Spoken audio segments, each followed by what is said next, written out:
In 1895, American heiresses were literally sold for $2.5 million each to British aristocrats who treated them like breeding stock. The going rate for a duke was higher than for an earl, and your father paid top dollar for yours. Hey, if these stories help you sleep, a like or subscribe would be cool. Also drop where you're listening from and the time. I always read the comments, and it's crazy seeing people from like Australia and Norway on the same video. Alright, let's head back to 1895. Trust me, it's gonna be quite a ride. But first, get comfortable. Seriously, adjust those pillows, pull up that blanket, because where we're going, you're gonna want to be cozy. The first thing that hits you is the air. Heavy, damp, and tasting of coal. London, 1895. Your eyes adjust to the grey morning light filtering through unfamiliar curtains. The bed beneath you isn't the one you grew up with in your family's New York mansion. This one's older. Heavier, the sheets are fine linen but smell faintly of mildew that never quite leaves these ancient houses. Your body aches in places you didn't know could ache. The ocean crossing took 8 days. 8 days of your mother drilling you on proper etiquette while your stomach heaved with each Atlantic swell. 8 days of trying not to cry as America disappeared behind you, possibly forever. Unlike your cozy bed at home, this mattress is stuffed with horsehair that pokes through in places, and the room is freezing despite it being May. Welcome to your new life as a duchess. You sit up slowly, and that's when reality crashes down again. The ring on your left hand catches the light, diamonds and sapphires set in platinum, passed down through your husband's family for 3 centuries. It's heavy, too big for your finger. Like everything else here, it wasn't made for you. Good morning, Your Grace. The voice startles you. A maid, no, your lady's maid, stands by the fireplace. You didn't hear her come in. She's been waiting, watching you sleep. In your family's New York home, servants knocked. Here, they appear like ghosts, always present, always observing. "Shall I open the curtains fully, Your Grace?" she asks, her accent making the words sound like a different language entirely.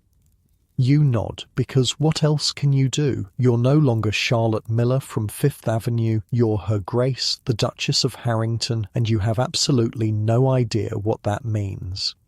The curtains part, and London spills into your bedroom, or rather, one of your bedrooms in one of your houses. Harrington House occupies almost an entire block of Mayfair. It has 64 rooms, 11 fireplaces, and a staff of 38 people who now answer to you. A 20-year-old American who, until yesterday, had never managed anything more complicated than her social calendar. His Grace requests your presence for breakfast in the morning room at 9 o'clock, the maid says, already laying out your clothes. Not the clothes you brought from New York. Those were quietly removed from your trunks last night. Apparently, American fashion wouldn't do for a duchess, even an American one. Your stomach twists. You've been married for exactly 16 days, most of which were spent on a ship. Your husband, the Duke, is practically a stranger, a 40-year-old man with cold eyes and a title that's been in his family since the Norman Conquest. You met him exactly 3 times before the wedding, always with chaperones present. "What time is it now?" you ask, your voice sounding small in the vast bedroom. 8:15, Your Grace.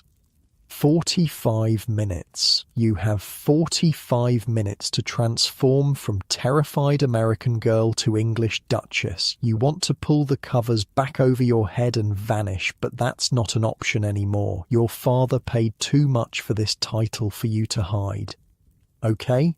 Picture this. You're standing in front of a mirror while 3 women you've never met before are literally dressing you. Not helping you dress, dressing you like you're a doll. One holds your corset strings, pulling until your ribs creak and your breath comes in shallow gasps. Another pins your hair into a style you've never worn. The third kneels at your feet, sliding on silk stockings because apparently a duchess doesn't even put on her own socks.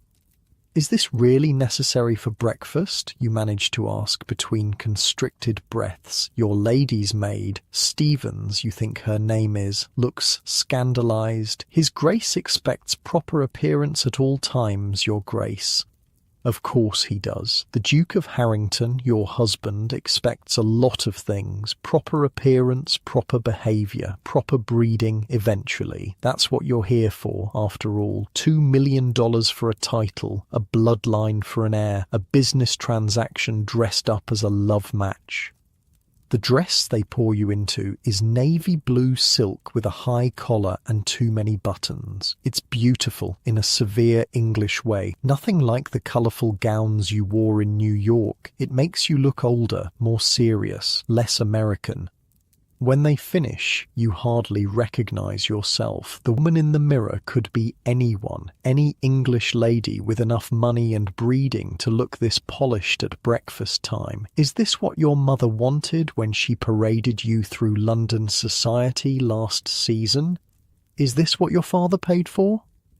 You're guided through corridors lined with ancestral portraits, all of them staring down with the same cold eyes as your husband. Distant relatives, now yours by contract if not by blood. The house is a maze designed to impress rather than welcome. Your footsteps echo on marble floors past furniture that hasn't been moved in centuries. The morning room is smaller than you expected, but still intimidating with its silk-covered walls and views of the private garden. And there he is, the Duke, your husband, reading a newspaper as if this were any ordinary day. "Ah, Charlotte," he says without looking up. Not "my dear," or even "good morning." Just your name, spoken as if remembering it requires effort. "I trust you slept well." "Yes, thank you," you lie. You slept terribly, crying silently into a pillow that smelled wrong in a bed that felt like a stranger's. "Good. We have much to discuss." He finally looks at you, his gaze assessing rather than affectionate. "You'll need to learn quickly. The season is upon us, and everyone will be watching the American Duchess." The way he says American makes it sound like a disease. You feel your cheeks flush with humiliation and anger. Your family's money was good enough to save his estate, but your heritage remains a shameful secret. "I've arranged for Lady Howick to call this afternoon. She'll begin your education." His mouth twitches in what might be amusement. "The Queen has expressed interest in meeting you at next week's garden party. We cannot have you embarrassing the family." The Queen, Queen Victoria, the actual Queen of England, wants to meet you, and all you can think is that you're going to trip over your dress and cause an international incident. A footman appears with breakfast. Eggs, kippers, toast, things that smell fishy and unfamiliar. Your stomach churns again. "You're very quiet, Charlotte," the Duke observes, finally setting aside his newspaper. You want to scream. You want to tell him that you've been ripped from everything familiar and comfortable, married to a stranger, and dropped into a world where you don't know the rules. You want to ask if he even sees you as a person or just as the solution to his financial problems. Instead, you say, "I'm still adjusting to the journey, Your Grace." "Edward," he corrects absently. "In private, you may call me Edward."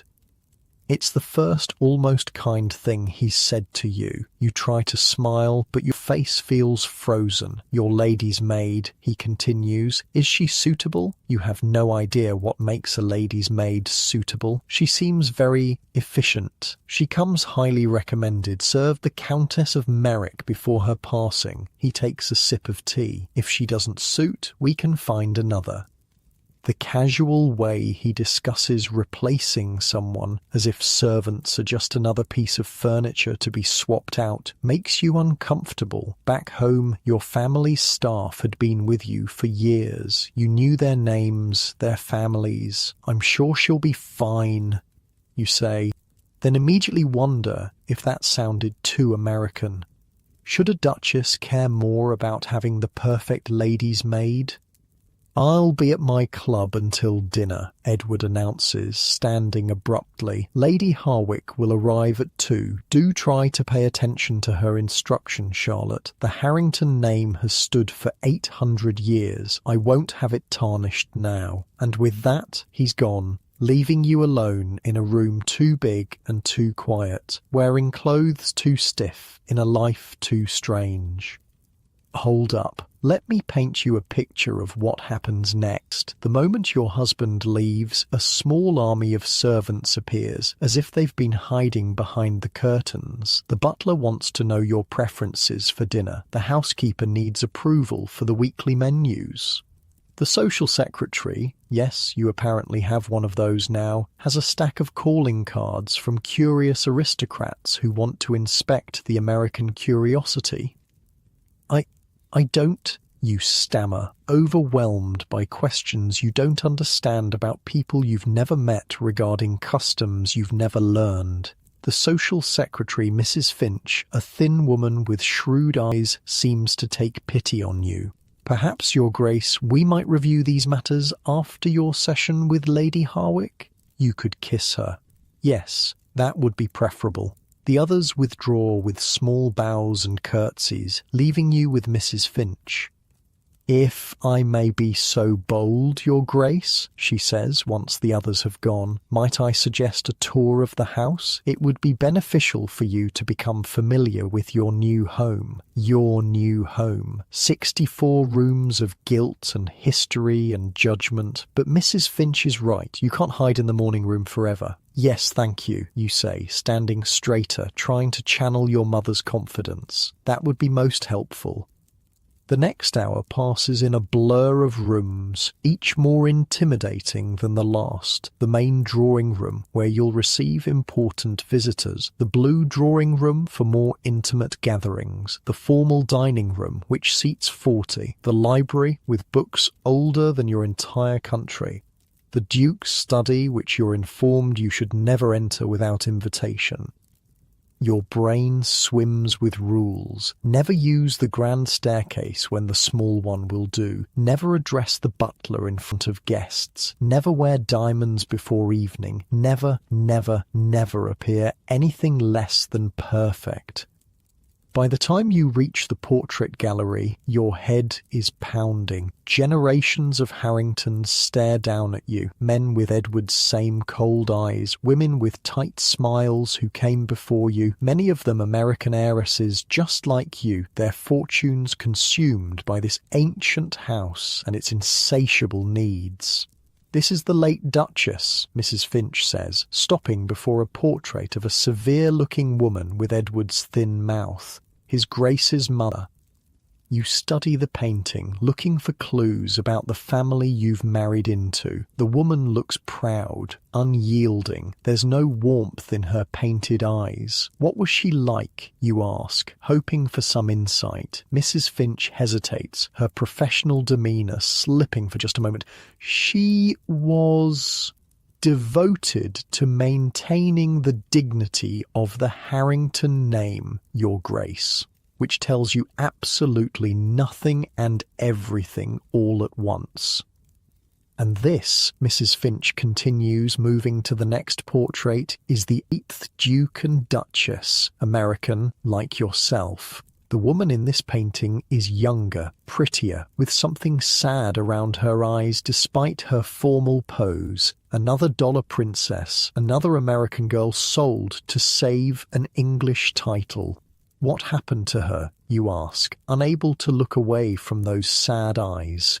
She died quite young, Your Grace. Childbed fever after delivering the heir." Your stomach drops. Of course, the heir. That's what awaits you too. Pregnancy, childbirth, producing the next duke to continue this ancient line. It's what your father paid for, what Edward expects, what England demands of you. In your head, you're screaming, "This is how I die. In this cold country, in this colder house, giving birth to a child who'll inherit everything, including their father's disdain for anything American."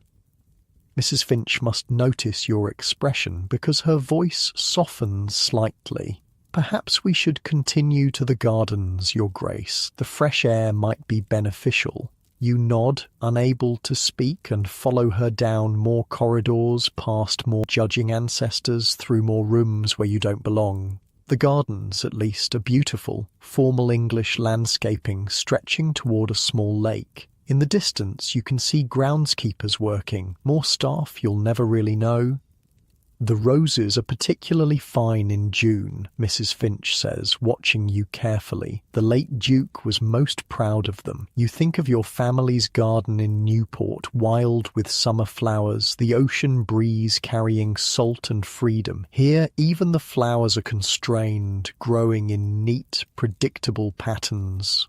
"Your Grace," Mrs. Finch says after a moment of silence, "if I might offer some advice?" You turn to her, desperate for any guidance.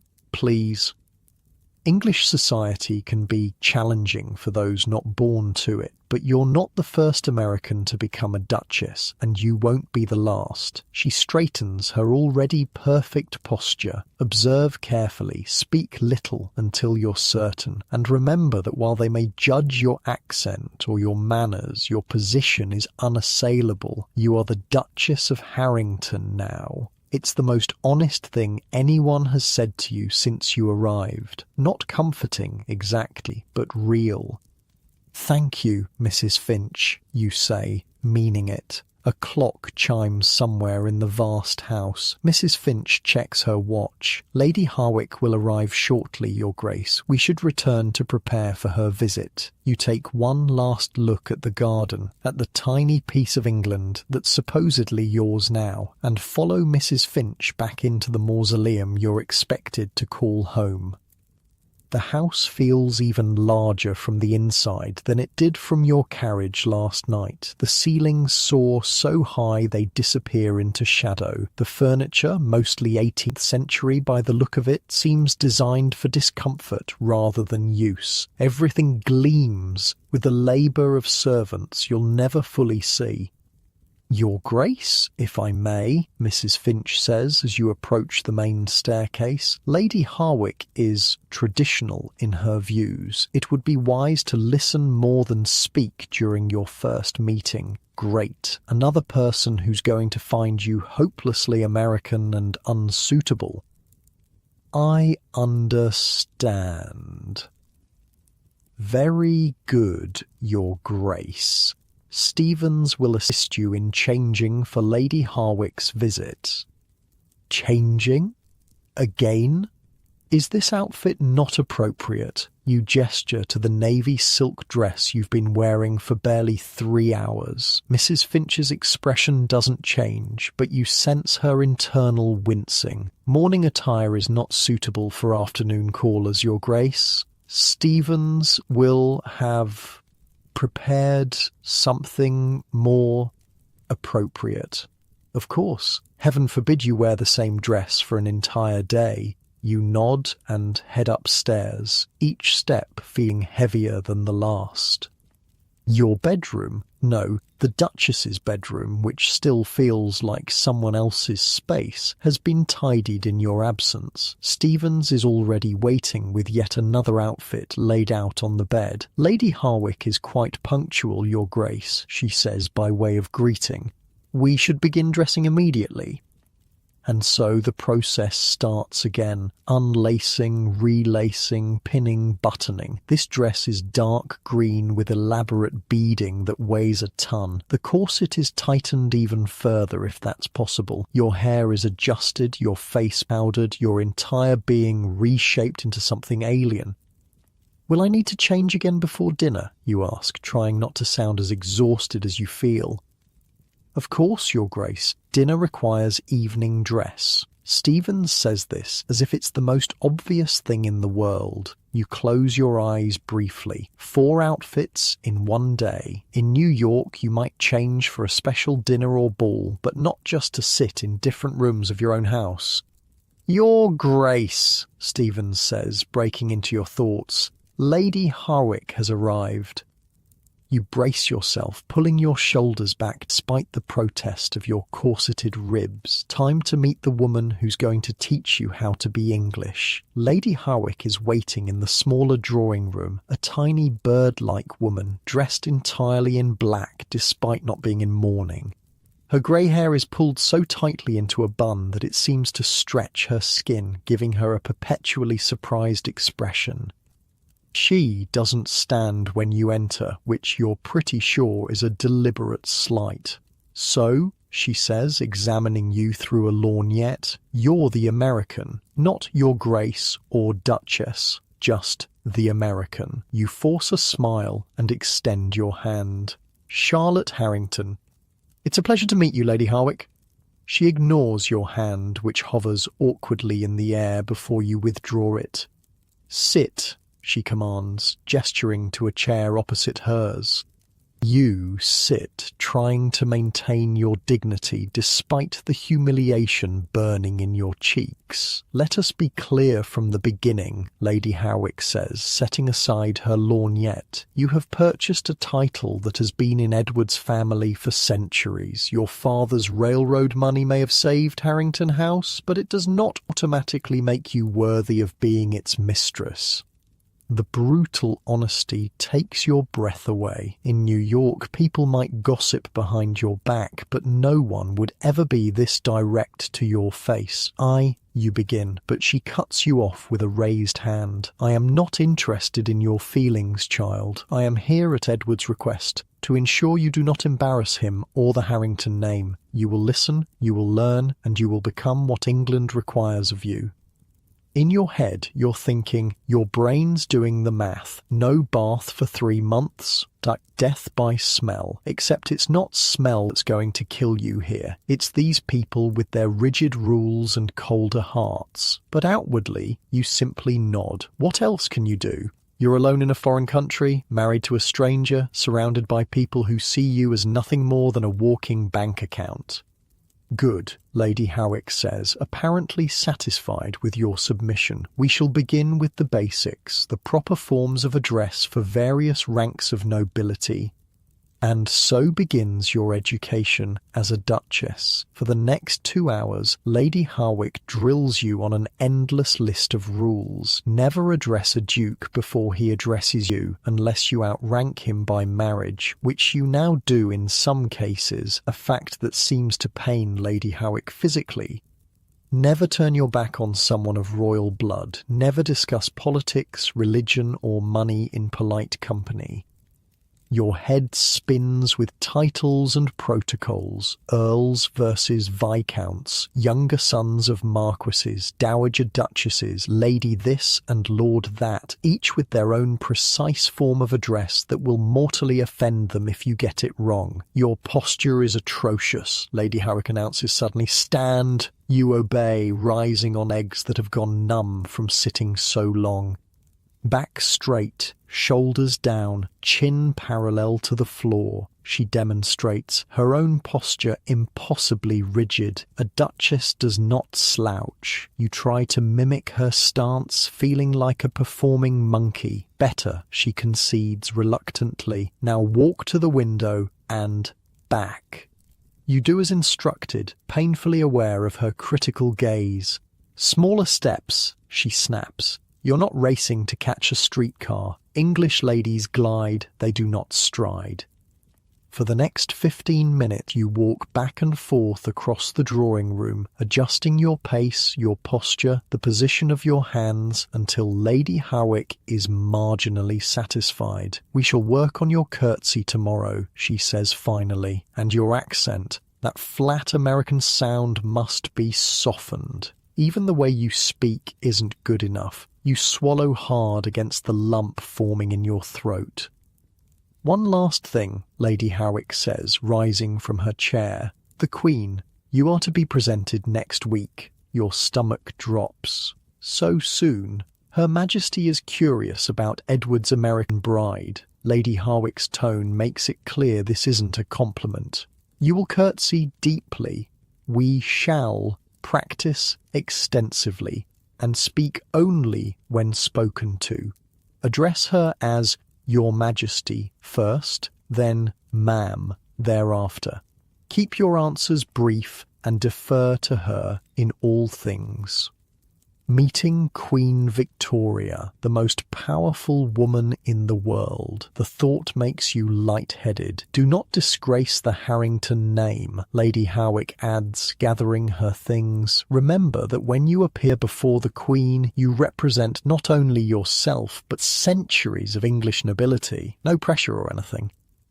Lady Howick departs with a promise, or perhaps a threat, to return tomorrow for another lesson. You remain in the drawing room after she leaves, too drained to move, too overwhelmed to think. This is your life now. Endless rules, constant judgment, a husband who sees you as a solution to his financial problems, and a society that sees you as an interloper. You're a duchess in name, but a prisoner in reality. A soft knock at the door interrupts your spiralling thoughts. Mrs. Finch enters, her face carefully neutral. Your Grace, His Grace has sent word that he will be dining at his club this evening. Would you prefer to dine in your rooms or in the small dining room? Alone. You'll be dining alone on your second night in England. Part of you is relieved not to face Edward and his cold scrutiny. Another part aches with loneliness so profound it's physical. My rooms, please, you say, not wanting to sit by yourself in that cavernous dining room. Very good, Your Grace. Mrs. Finch hesitates, then adds, Would you care to write to your family this evening? I could arrange for stationery to be brought to your sitting room. The mention of your family breaks something inside you. Your mother, who pushed for this match with single-minded determination. Your father, who treated your marriage like a business merger. Your sisters, who envied your fairy tale wedding to a duke. Do any of them understand what they've sentenced you to? Yes, you manage to say. Thank you. When Mrs. Finch leaves, you cross to the window, looking out at the London afternoon. Rain has started to fall, grey and relentless, mirroring your mood. Carriages roll past on the street below, carrying people with destinations and purposes. Meanwhile, you're trapped in this gilded cage, expected to transform yourself into someone unrecognisable. In this moment, standing alone in a stranger's house that's supposedly yours, wearing clothes that don't feel like yours, bearing a title that doesn't feel like yours, you make a silent promise to yourself. You will learn their rules, you will master their customs, you will become what they need you to be. But deep inside, in the place they can't reach, you'll remain Charlotte Miller from New York, and someday, somehow, you'll find a way to make this life your own. Unlike your warm bed back home, this room feels empty despite its opulence. The rain taps against the windows like distant Morse code.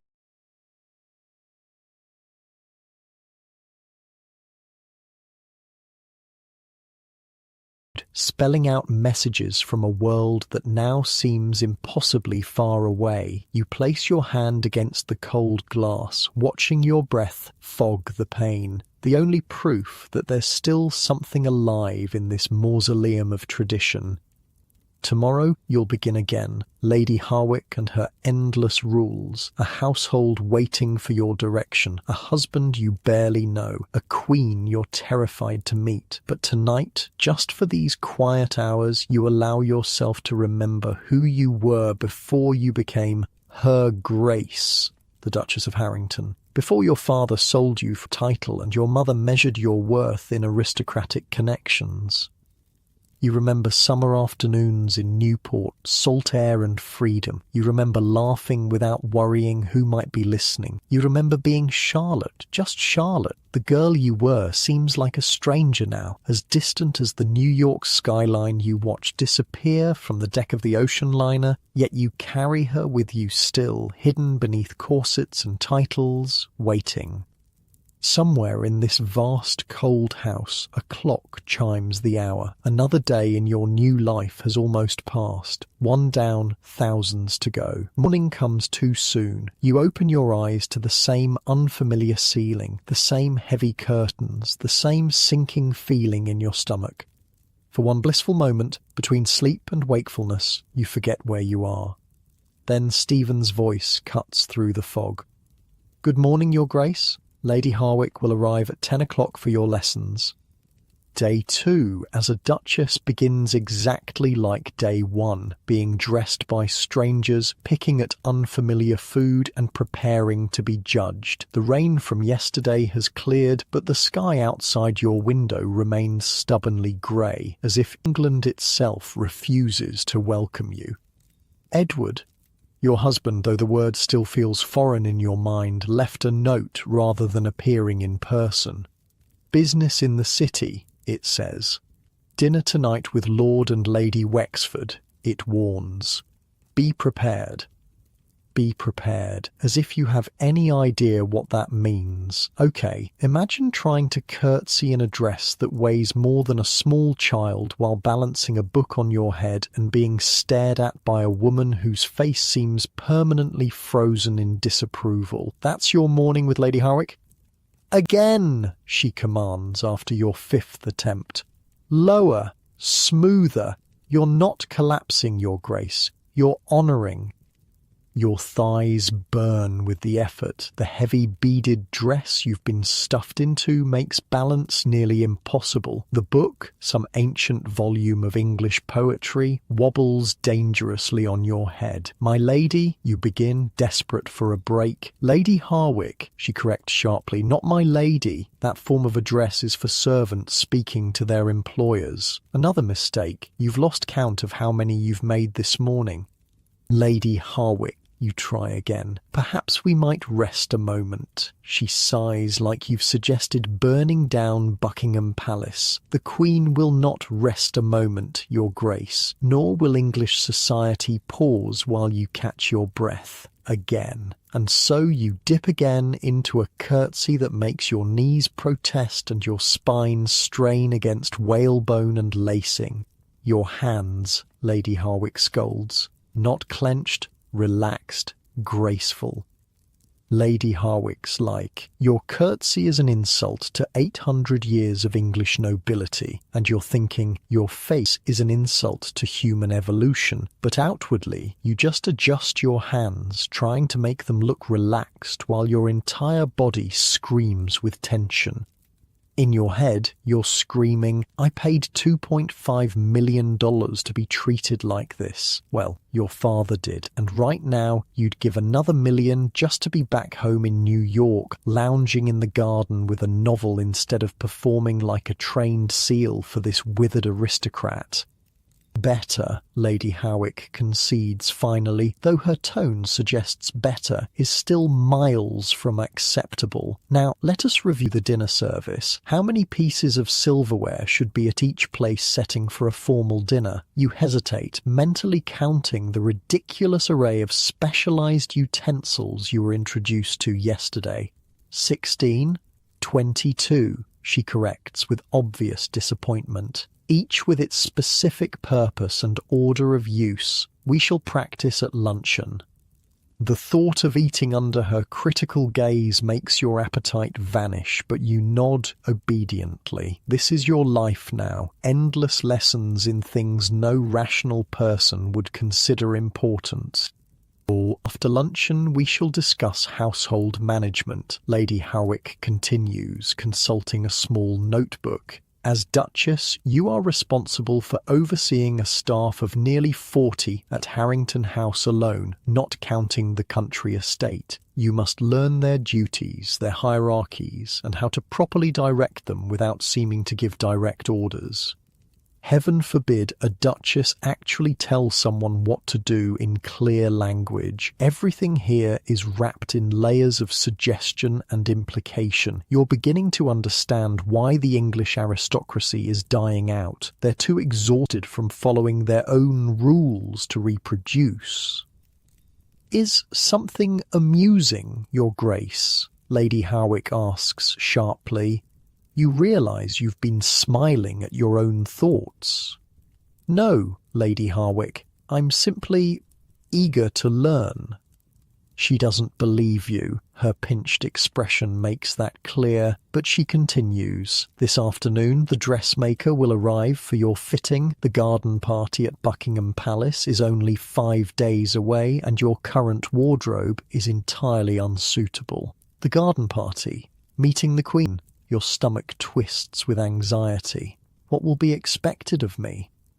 To be silent unless spoken to curtsy properly, to represent the Harrington name with dignity. Lady Howick closes her notebook with a snap. In short, to be English, not American, for at least one afternoon. The morning drags on. You practice walking with books on your head. You memorize the correct order of precedence for seating aristocrats at dinner. You learn which fork is for shellfish and which for dessert. By luncheon, your brain feels stuffed with useless information, none of which seems designed to help you navigate your actual life. The dining room, the small one, which still seats 12 comfortably, is set for 3. Lady Howick, you, and to your surprise, Edward has returned from his business in the city. "Charlotte," he greets you with a brief nod. "Lady Howick tells me you're making progress." The way he says it makes it clear the progress is insufficient. You force a smile. "I'm trying, Your Edward."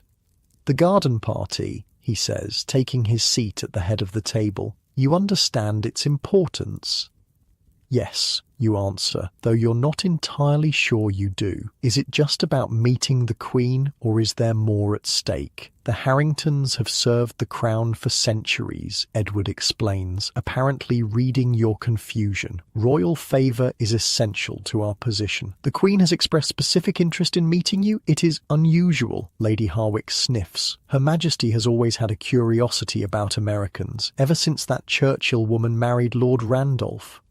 You've heard of Jenny Jerome Churchill, another American heiress who married into British nobility. Her son, Winston, is apparently quite brilliant. Perhaps there's hope for American duchesses after all. "The Queen will ask about your family," Edward continues. "Your father's business, your education. You will respond truthfully but briefly. No rambling American anecdotes. As if you dare. I understand."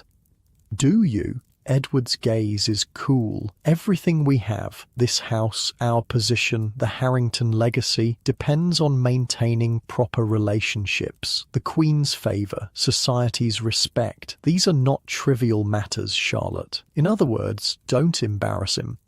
Don't remind anyone that he had to marry American money to keep his precious legacy intact. Don't be too American." "I won't disappoint you," you say, the words tasting bitter.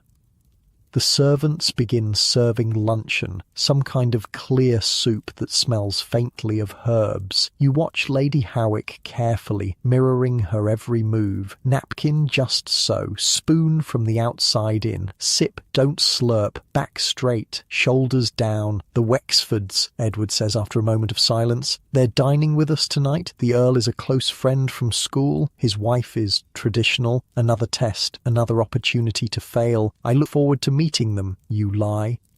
Lord Wexford serves on several important committees with His Grace, Lady Howick adds. Their connection is valuable to the Harrington interests. Everything here is about connections, about invisible threads of influence and favour. In New York, power was simpler. Whoever had the most money won. Here, it's about bloodlines and traditions and unspoken alliances stretching back generations. Luncheon passes in a blur of corrections from Lady Harwick. Your soup spoon is angled wrong. You've taken too large a bite of fish. Your posture has slipped. By the time the dessert arrives, some sort of blancmange that quivers unnervingly on the plate. You're so tense your jaw aches from clenching. Edward, meanwhile, seems oblivious to your distress. He discusses estate matters with Lady Harwick as if you're not present. Tenant farmers, crop rotations, repairs needed at the country house. The conversation flows around you, not including you. After luncheon, Edward disappears again with barely a goodbye. Lady Harwick leads you to the morning room where a massive ledger awaits. The household accounts, she explains. As Duchess, you must review them weekly with the housekeeper and butler. You open the ledger, confronted by columns of neat figures: coal, candles, meat, fish, wine, wages. The cost of running Harrington House is staggering. No wonder Edward needed your father's millions. I've never managed household accounts before, you admit. Lady Harwick's expression suggests this confession ranks somewhere between admitting illiteracy and confessing to murder. Naturally not. American households are run like hotels, I understand. All vulgar excess and no proper accounting. You think of your mother, who ran your family's New York mansion and Newport cottage with military precision, who knew every servant by name and kept immaculate records of every expense. The assumption that Americans can't manage households properly stings. I'm a quick learner, you say, more sharply than intended. Lady Harwick raises an eyebrow at your tone, but continues. You'll meet with Mrs. Hughes, the housekeeper, every Monday morning. Mr. Phelps, the butler, every Tuesday. The cook every Wednesday to plan menus. Thursday is for correspondence. Friday for charitable works. The Harrington name is associated with several important causes. Your week is being carved up into duties before you've even had a chance to settle in. Every hour accounted for, every action prescribed. When do you begin, then stop, unsure how to ask. Yes, Lady Harwick prompts. When do I have time for myself? The question sounds childish, even to your ears. Lady Harwick looks genuinely puzzled. For yourself? You are the Duchess of Harrington now, Your Grace. Your time belongs to your position, your husband, and your future children. Yourself is a luxury you sacrificed when you accepted the title. The truth of it hits you like a physical blow. You didn't just marry Edward. You married an institution, a legacy, a role that will consume you entirely if you let it. The dressmaker arrives at precisely 2:00. Madame Beaumont, a stern Frenchwoman with pins clenched between her teeth and measuring tape dangling around her neck like a bizarre necklace. Undress, she commands without preamble. You glance at Lady Harwick, who nods. Apparently, modesty is another luxury duchesses don't enjoy. Stevens helps you out of your dress and corset, leaving you standing in your chemise and drawers while Madame Beaumont circles you like a shark. Americaine, she mutters, measuring your waist with brisk efficiency. Trop mince, too thin. English ladies, they have more substance. Lady Harwick makes a sound that might be agreement. You feel like livestock being assessed at market. Arms up, Madame Beaumont orders, pulling the tape measure across your shoulders. The garden party dress must be perfect. The Queen, she notices everything. For the next hour, you stand nearly naked while two women discuss your body as if you're not present. Too thin, shoulders too square from American tennis, complexion too tanned, hair too simply styled. By the time they finish, you feel like every inch of you has been found wanting. Madame Beaumont eventually produces sketches for your approval, though approval seems a formality, as Lady Harwick immediately selects the most conservative design. The garden party dress will be cream silk with delicate embroidery, modest, elegant, thoroughly English. And of course new undergarments, Madame Beaumont adds, making notes. The American corsetry is all wrong. Too much room for breathing. Heaven forbid you be able to breathe properly while meeting the Queen. By 4 o'clock, Lady Harwick finally departs, leaving you with a stack of books on English history, aristocratic genealogy, and proper deportment. Your homework, essentially. The door has barely closed behind her when you collapse onto the nearest sofa, physically and mentally exhausted. Your Grace? You startle at the voice. It's Mrs. Finch, the social secretary, hovering in the doorway. Yes, Mrs. Finch? The calling cards, Your Grace. She approaches with a silver tray piled with small white cards. These arrived today. You should return calls to Lady Pembroke and Lady Harewood tomorrow. They're close to the Queen, and their good opinion would be valuable. More obligations, more tests. You nod wearily. Of course. And Mrs. Finch hesitates, which catches your attention. She's normally so composed. There's a Lady Ashford who's requested to call tomorrow afternoon. She's American, like yourself. Another American married to an Englishman. The thought of speaking to someone who might understand your situation is like a lifeline thrown to a drowning woman. Yes, you say immediately. Please tell her I'd be delighted. Mrs. Finch nods, a hint of sympathy in her eyes. Very good, Your Grace. I'll arrange it for 3 o'clock after your session with Lady Harwick. After she leaves, you remain on the sofa, staring at the ceiling. An American visitor, someone who might understand the isolation, the constant criticism, the feeling of being a foreign object inserted into this ancient machinery. For the first time since arriving in England, you feel a flicker of hope. That flicker dims considerably when Stevens arrives to begin preparing you for dinner. Another elaborate dressing ritual, another gown, burgundy silk this time, with a neckline cut lower than you're comfortable with. Another hour of hair arranging and jewellery selecting. His Grace has instructed that you wear the Harrington rubies tonight, Stevens informs you, opening a velvet box to reveal a necklace of blood-red stones set in heavy gold. The necklace is placed around your throat, its weight surprisingly substantial. In the mirror, you barely recognize yourself. The rubies gleam against your skin like wounds. The gown transforms your figure into something more mature, more imposing. Your hair is arranged in an elaborate style that makes your head ache. You look English. Beautiful, Your Grace, Stevens murmurs, adjusting a final curl.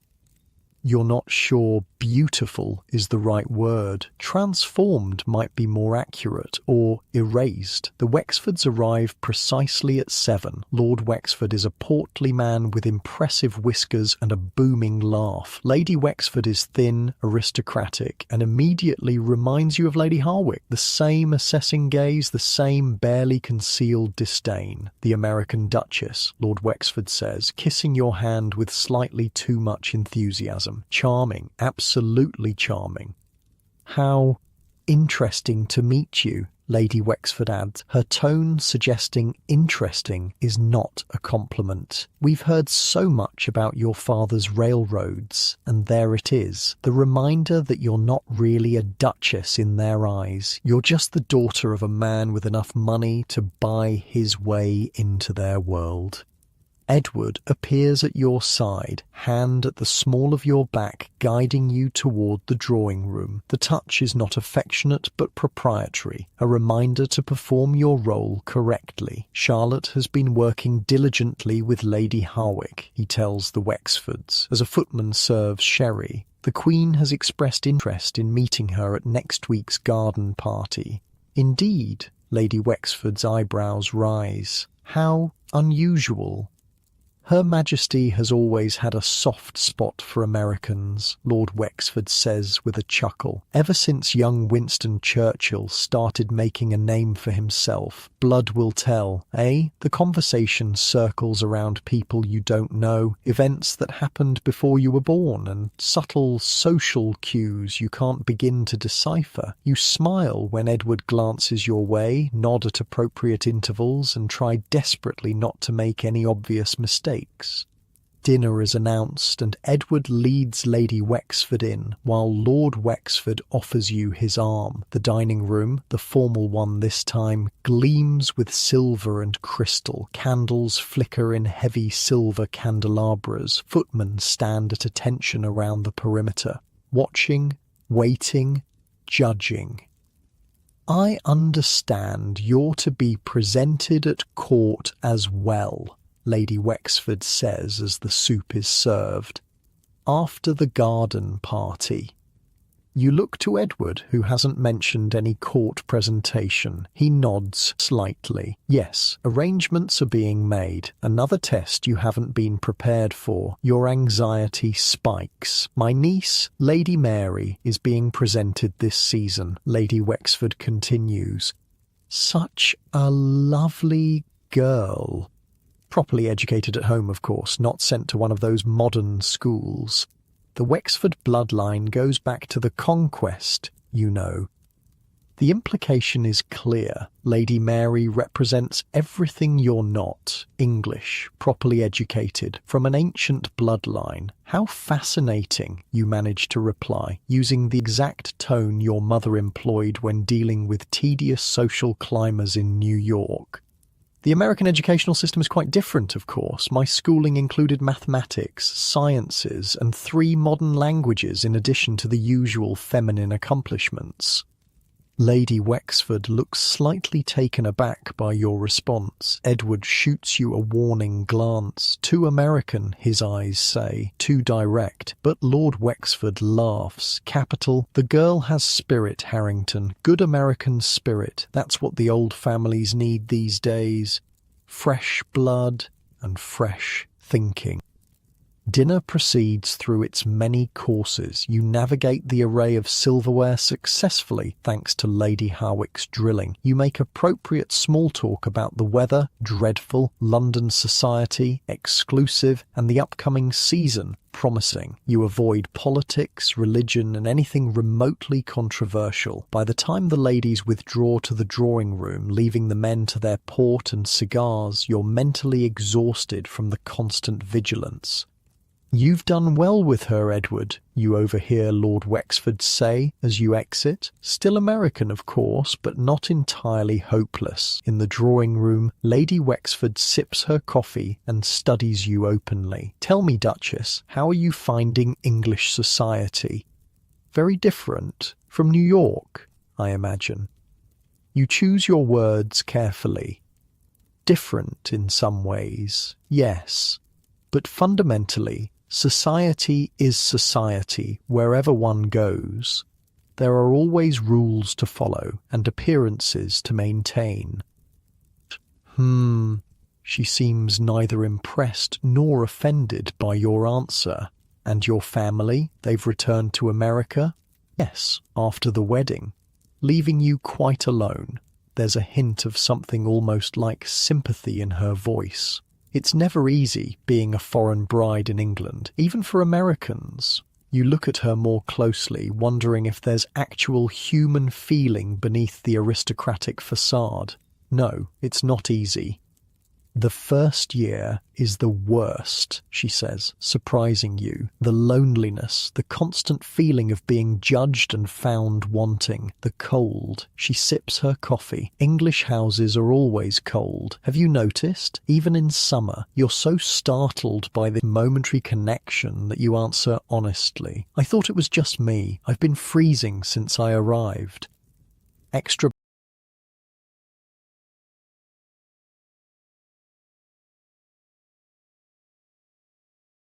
Blankets, she advises, and a hot water bottle. The servants won't think to provide them unless you specifically ask. They assume we're all made of sterner stuff. For a brief moment, she's not Lady Wexford, intimidating aristocrat. She's just a woman offering practical advice to another woman. Then the moment passes and her expression becomes remote again. You'll adjust, she says, or you won't. The title remains either way.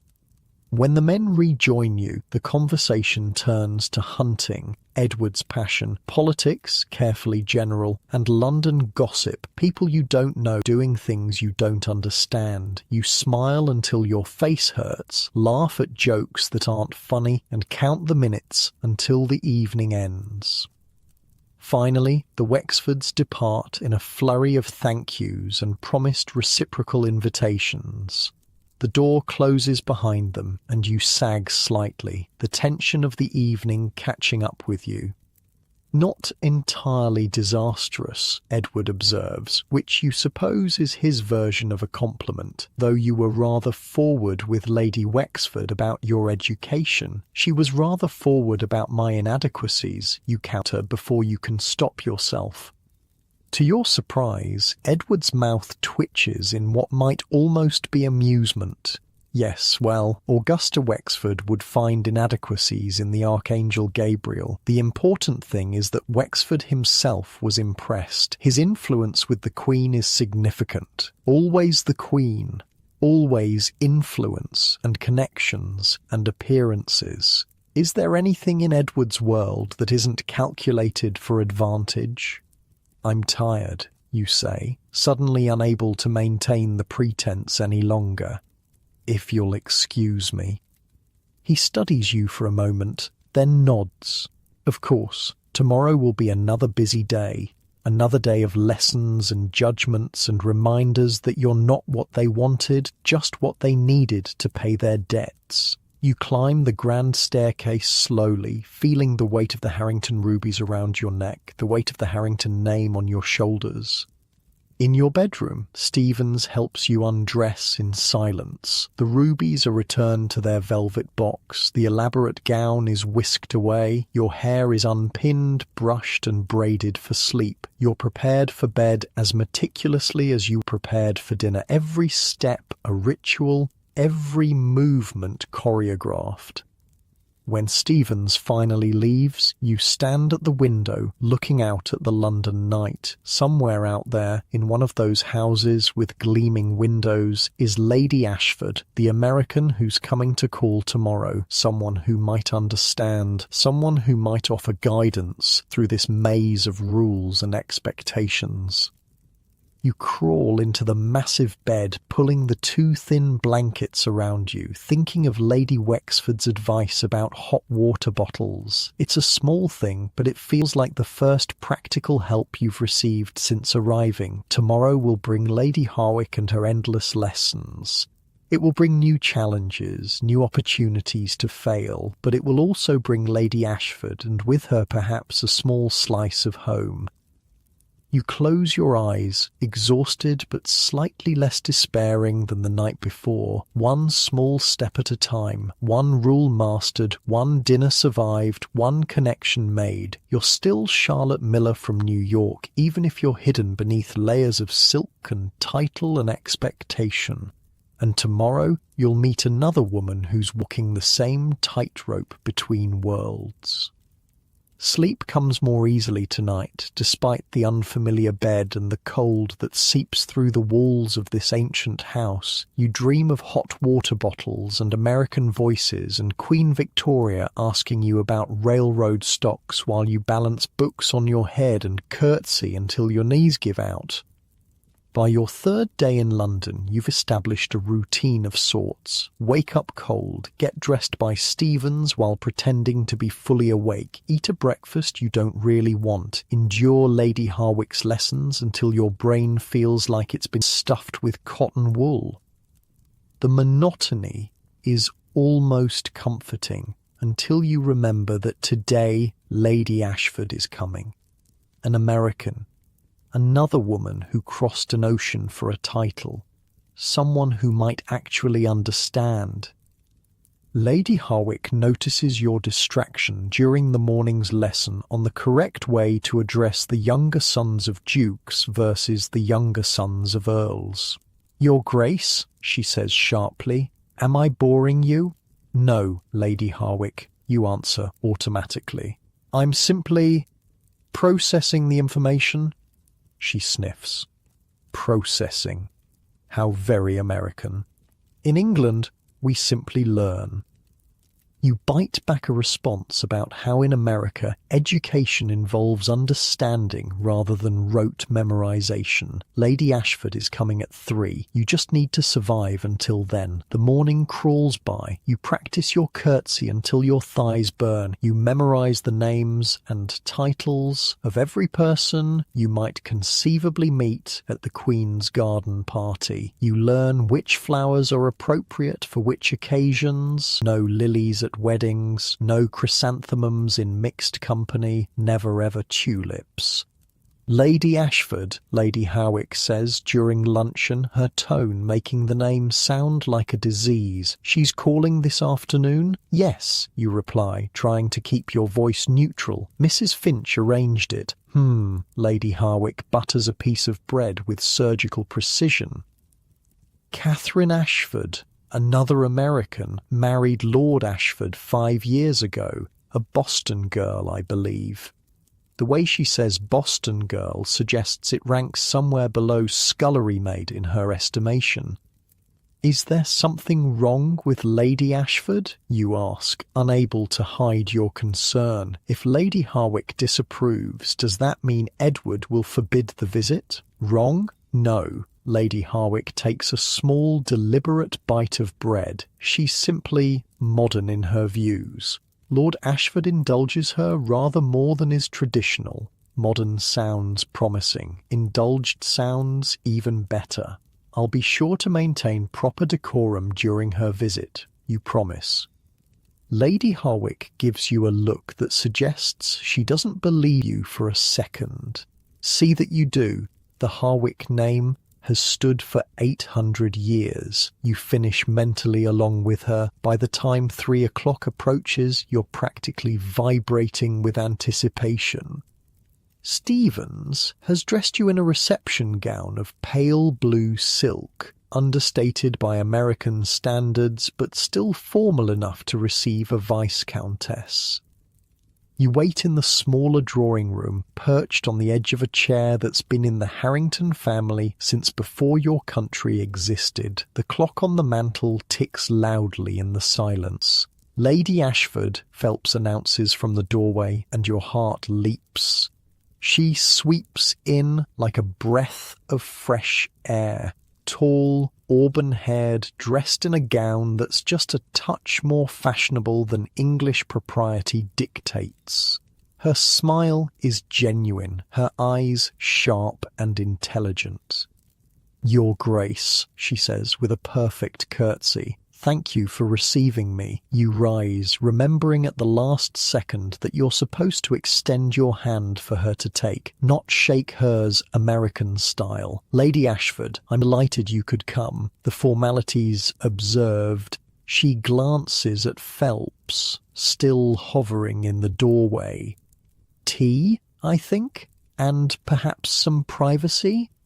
Phelps looks momentarily startled. English visitors would never dismiss the butler so directly, but recovers quickly. "Of course, my lady, right away." When the door closes, Lady Ashford's posture changes subtly. The aristocratic bearing softens, and suddenly she's just a woman in her early 30s with laugh lines around her eyes and a conspiratorial smile. "Well," she says, her Boston accent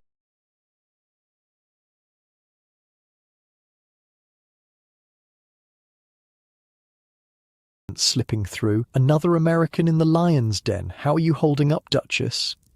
The direct question, the familiar accent, the simple human concern, it all hits you at once, and to your horror, your eyes fill with tears. "That bad, huh?" Lady Ashford sits beside you, patting your hand. "I cried every day for the first month, sometimes twice. My lady's maid thought I had some kind of medical condition." You laugh through your tears. Mine probably thinks the same. I'm sorry, I don't usually fall apart in front of strangers. Of course not. You're American. We're practical people. She hands you a handkerchief from her reticule, but you're not with a stranger. You're with a fellow survivor of the Anglo-American marriage treaty. Survivor, not victim. The word choice gives you hope. How did you begin, then stop, unsure how to phrase the question? Survive? Lady Ashford finishes for you, one day at a time, with help, with friendship, and with the understanding that for all their history and tradition, the English aristocracy needs us far more than we need them. The tea arrives, giving you a moment to compose yourself. When the servants withdraw, Lady Ashford leans forward. "Tell me everything," she says. "The good, the bad, and especially the parts where you wanted to strangle someone with their own cravat. Stay with me here, because this is where it gets weird. For the next hour, you talk more freely than you have since leaving America. Lady Ashford, call me Catherine, please, at least when it's just us." Listens, nods, occasionally laughs, and offers advice born of experience. "Lady Harwick," she says, rolling her eyes when you describe your etiquette lessons. "That woman is a walking fossil, useful for understanding the ancient past, but not much help with the present. She's very knowledgeable. You feel compelled to defend, even though you've thought much worse about your tormentor. Oh, she knows which fork to use and how to curtsy to a dowager duchess, but does she understand what it's like to be a woman in 1895? To have crossed an ocean and left everything familiar behind? To navigate a society that both needs you and resents you? Catherine shakes her head. For that, you need friends who've walked the same path. Friends. The word sends a surge of longing through you. Are there many of us, American women married to Englishmen? More than you'd think, and more arriving every season. Catherine's eyes twinkle. We even have a name for ourselves, the Dollar Duchesses, though some of us are just countesses or viscountesses. The Dollar Duchesses, you repeat, testing the phrase. It sounds slightly vulgar, exactly the sort of term Lady Howick would faint at hearing. We help each other, Catherine continues. Advice, support, warnings about which aristocrats to avoid at parties. She leans closer. And we meet regularly, discreetly. You meet? This sounds dangerously close to conspiracy. Wouldn't our husbands object? Our husbands, Catherine says with a slight edge to her voice, are generally too busy with their clubs, their politics, or their mistresses to notice our little gatherings. Besides, we're just ladies taking tea together. What could be more proper? The way she says it makes it clear these are not just social calls. There's purpose behind these meetings. When, you ask, already knowing you'll attend, even if you have to lie to Edward about where you're going. Friday, 4 o'clock, Lady Winchester's house on Park Lane. Catherine writes the address on a calling card and slips it to you. She's one of us, married the Earl of Winchester 3 years ago, brought enough Chicago meatpacking money to restore their country estate and pay off generations of gambling debts. You tuck the card into your sleeve, feeling like a spy with secret information. I'll be there.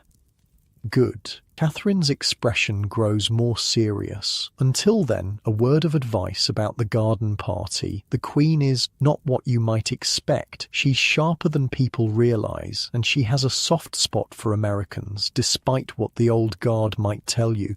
Be respectful, but authentic. She's seen enough simpering debutantes to last several lifetimes. The clock chimes 4, startling you both. Catherine rises with a sigh. I should go. Aristocratic visiting hours are so tediously rigid, but I'm glad we had this chance to talk, Charlotte. The use of your first name, so natural and friendly, brings tears to your eyes again. Thank you for everything. She squeezes your hand. Welcome to the sisterhood, Duchess. Remember, Friday at 4. After Catherine leaves, you sit alone in the drawing room, her calling card hidden in your sleeve, her words echoing in your mind. The Dollar Duchesses, a sisterhood. For the first time since arriving in England, you feel something like hope. The feeling lasts until dinner, when Edward casually mentions that you'll be attending Lady Dunmore's musical evening tomorrow. I thought the garden party wasn't until next week, you say, fork pausing halfway to your mouth. The garden party is next week, Edward confirms. Lady Dunmore's event is a rehearsal of sorts. Your first public appearance as Duchess of Harrington. Your first public appearance, your first opportunity to embarrass yourself, embarrass Edward, and disgrace the Harrington name that has stood for 800 years. How many people will be there, you ask, trying to keep your voice steady.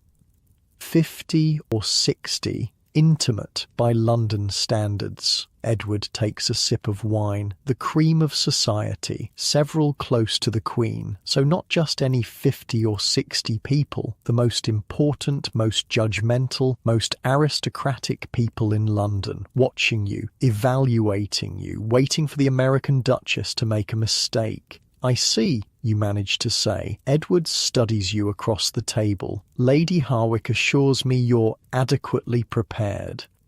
Adequately prepared, like a dish that's been cooked just long enough to avoid food poisoning. Your appetite vanishes. I'll do my best not to embarrass you, you say, unable to keep a hint of bitterness from your voice. It's not about embarrassment, Charlotte. Edward's tone is almost gentle.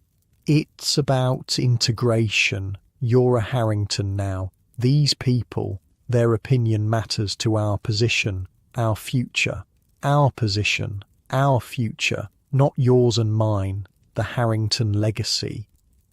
I understand, you say, because what else can you say? That night you lie awake for hours, staring at the ceiling, Catherine's words competing with Lady Harwick's in your mind. Be authentic, but be proper. Be American, but not too American. Make connections, but follow the rules. Tomorrow London society will get its first look at the American Duchess of Harrington, and you have no idea if they'll see a triumph or a disaster. I bet you're wondering how this little party went. Let me paint you a picture. Lady Dunmore's music room is a marvel of aristocratic excess. Gilt-edged mirrors, silk-covered walls, and a Steinway grand piano that probably cost more than most people's houses. The room buzzes with a low murmur of upper-class English voices, the women in evening dress, the men in impeccable black and white.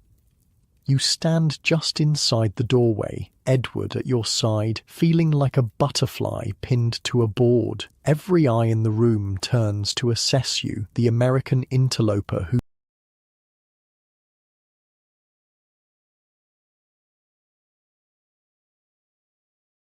who's married into one of England's oldest families. Courage, Edward murmurs, so quietly only you can hear.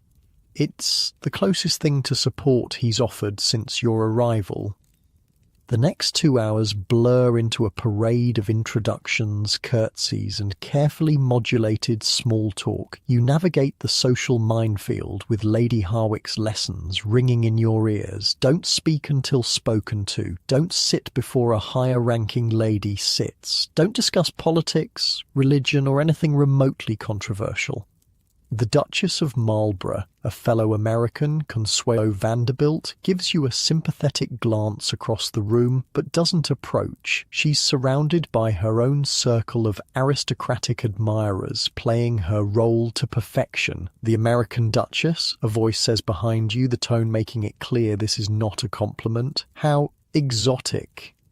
You turn to find yourself face to face with Lady Dunmore herself, a formidable woman in her 50s with the kind of practiced smile that never reaches her eyes. Lady Dunmore, you say, executing a perfect curtsy. Thank you for including me in your lovely event. How could I not? Everyone is simply dying to meet the woman who captured Harrington. Her gaze travels over you, assessing, judging. Though I must say, you're not what I expected. Oh, you keep your smile fixed in place. And what did you expect, Lady Dunmore? The blunt question catches her off guard. Catherine's advice, be authentic, gives you courage. Well, Lady Dunmore recovers quickly. One hears such things about American women. So forward.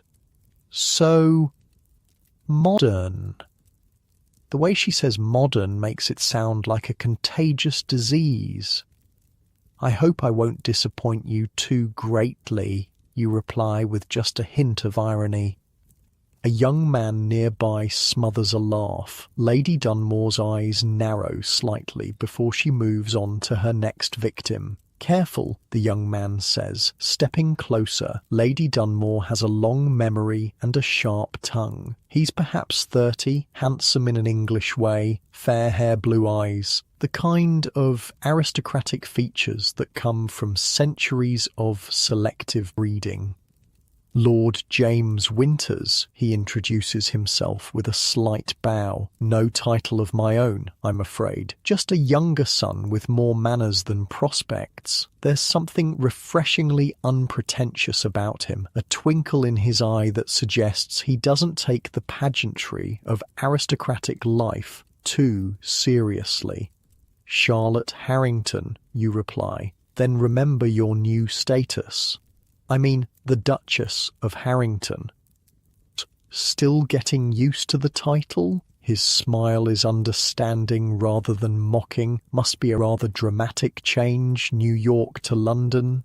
You've been to New York? Hope flares at the thought of someone who might understand the world you've left behind.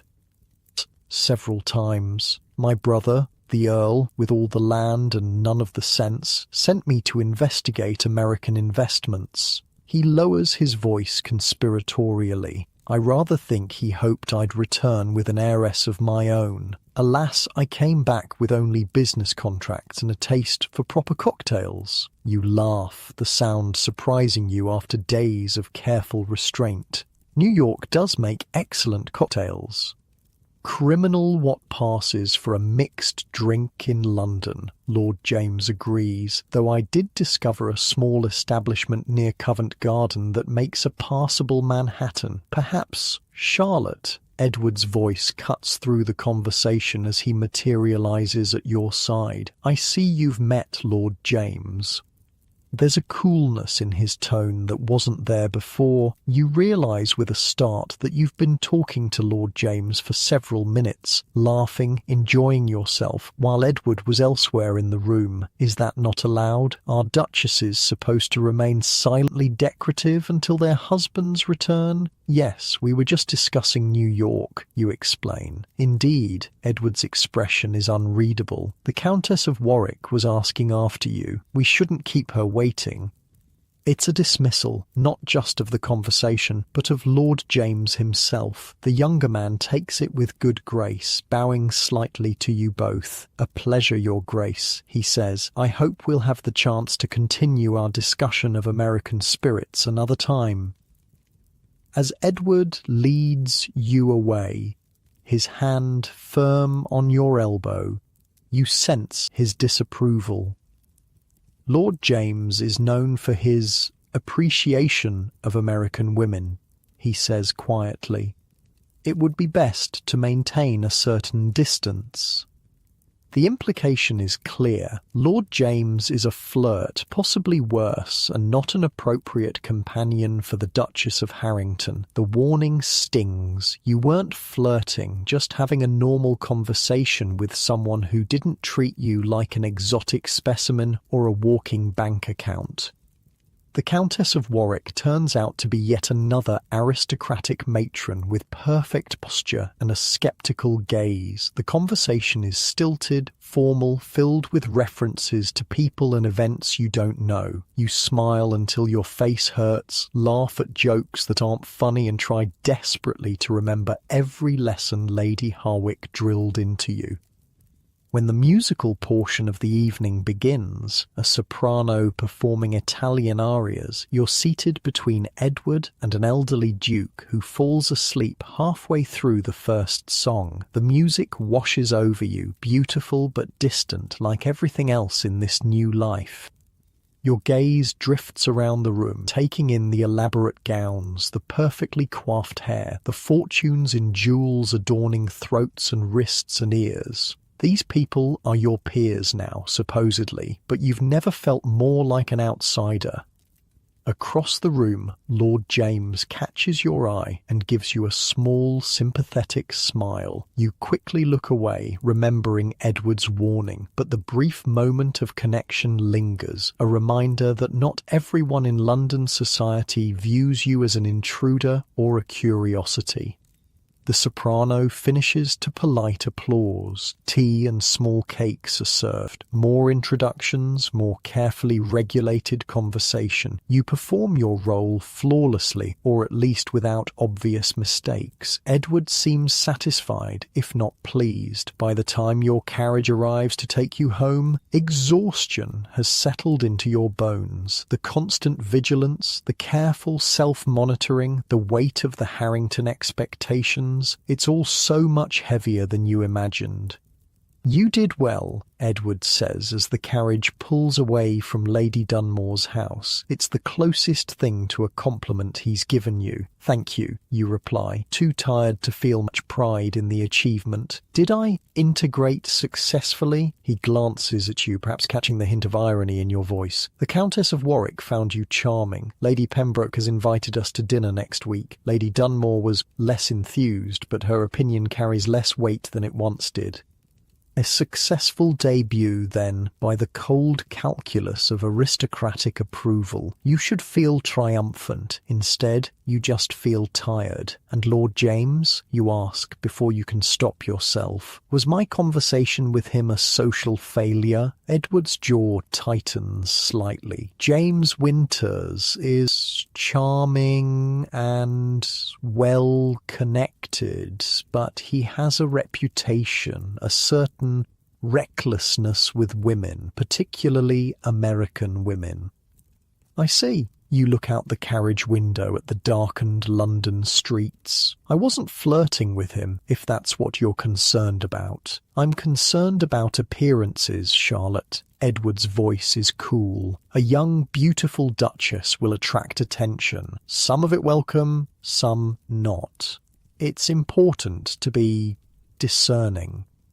Beautiful. He called you beautiful. It's the first time he's commented on your appearance at all, and it catches you off guard. You look at him, really look at him in the dim light of the carriage. He's handsome in a stern English way. Strong jaw, straight nose, eyes that could be warm if they ever softened. "I'll be more careful," you promise, unsure if you mean it. When you arrive home, Stevens is waiting to help you undress, to remove the diamonds from your hair, to transform you from duchess back to woman. The ritual is becoming familiar, if not comfortable. Alone in your massive bed, you think about the evening, the judgmental gazes, the careful conversations, the brief moment of genuine connection with Lord James. You think about Catherine and the mysterious meeting of dollar duchesses scheduled for Friday. You think about the garden party looming next week, and the Queen who waits to pass judgment on yet another American bride. Your world has expanded and contracted simultaneously, from the freedom of New York to the gilded cage of aristocratic London. Every step is observed, every word analysed, every action weighted with centuries of expectation. But beneath the silk and diamonds and careful manners, you're still Charlotte Miller from Fifth Avenue. You survived your first public appearance. You made connections, Lady Warwick, Lord James, and most importantly, Catherine Ashford and her sisterhood of dollar duchesses.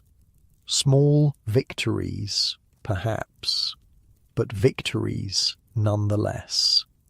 Sleep comes more easily tonight, and you dream of Friday afternoons and secret sisterhoods and a future where you might find your footing in this strange new world, where you might even find something like happiness or at least purpose in the life you've been sold into.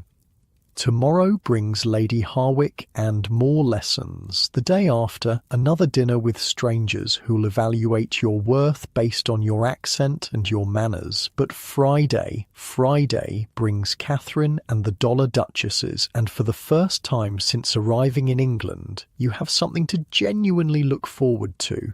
Friday arrives with the weight of anticipation. The intervening days have passed in a blur of lessons, formal dinners, and careful conversations. Lady Harwick continues her relentless education, drilling you on everything from the correct way to pour tea, never fill the cup more than 3/4 full, to the proper distance to maintain when walking with various ranks of nobility. 3 steps behind a royal, 2 behind a duke, not your husband, 1 behind an earl or marquess.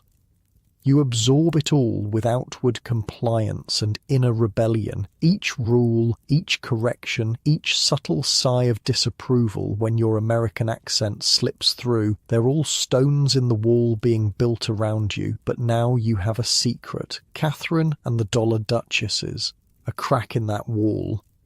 Edward has been preoccupied with estate business, appearing only at dinner to inquire about your progress with Lady Harwick or to inform you of upcoming social obligations. He seems satisfied with your performance at Lady Dunmore's musical evening, though he hasn't mentioned Lord James again. At breakfast, you gather your courage to mention your plans for the afternoon. I've received an invitation to take tea with Lady Winchester, you say, keeping your voice casual. On Park Lane, I thought I might accept. Edward glances up from his newspaper. Winchester, Chicago money, if I recall correctly. Yes, her husband is the Earl. He considers this, and you hold your breath. The Winchesters are well connected, despite their recent elevation. It would be a useful acquaintance.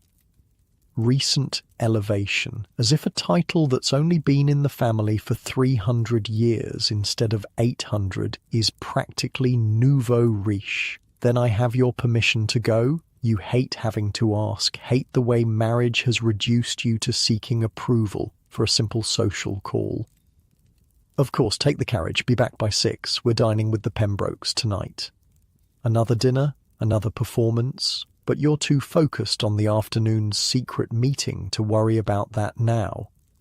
Thank you. I'll be prompt. Lady Winchester's house on Park Lane makes Harrington House look positively modest, a limestone palace with columns and balconies and more windows than you can count. It screams American money married to English title. Footmen in elaborate livery usher you inside through a marble entrance hall where a crystal chandelier the size of a small carriage hangs overhead. Her Grace, the Duchess of Harrington, the butler announces as you enter a drawing room larger than most ballrooms. And there they are, the Dollar Duchesses, 7 women of various ages, all beautifully dressed, all wearing the kind of jewellery that only comes with serious money. All watching you with expressions ranging from curiosity to sympathy to assessment. Catherine Ashford rises first, coming to greet you. Charlotte, I'm so glad you could come.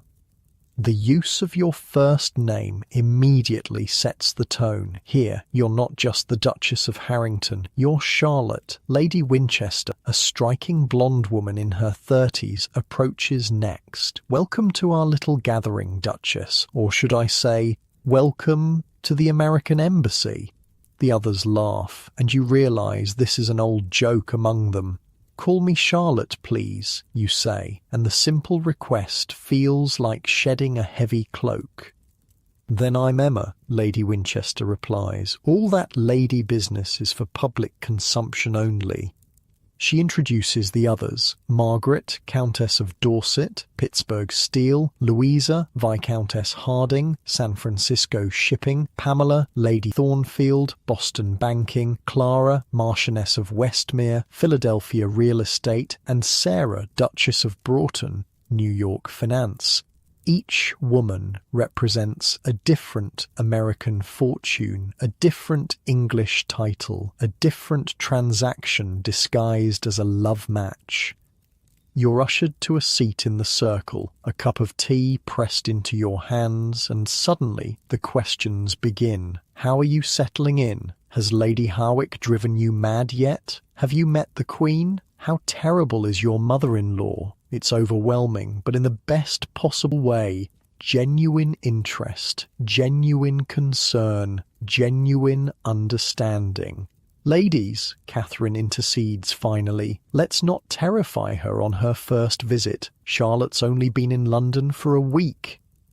A week? Sarah, Duchess of Broughton, widens her eyes. You poor thing, you're still in the what have I done phase. When does that phase end, you ask, only half joking. The women exchange glances. It doesn't, exactly, Emma says carefully. It just evolves.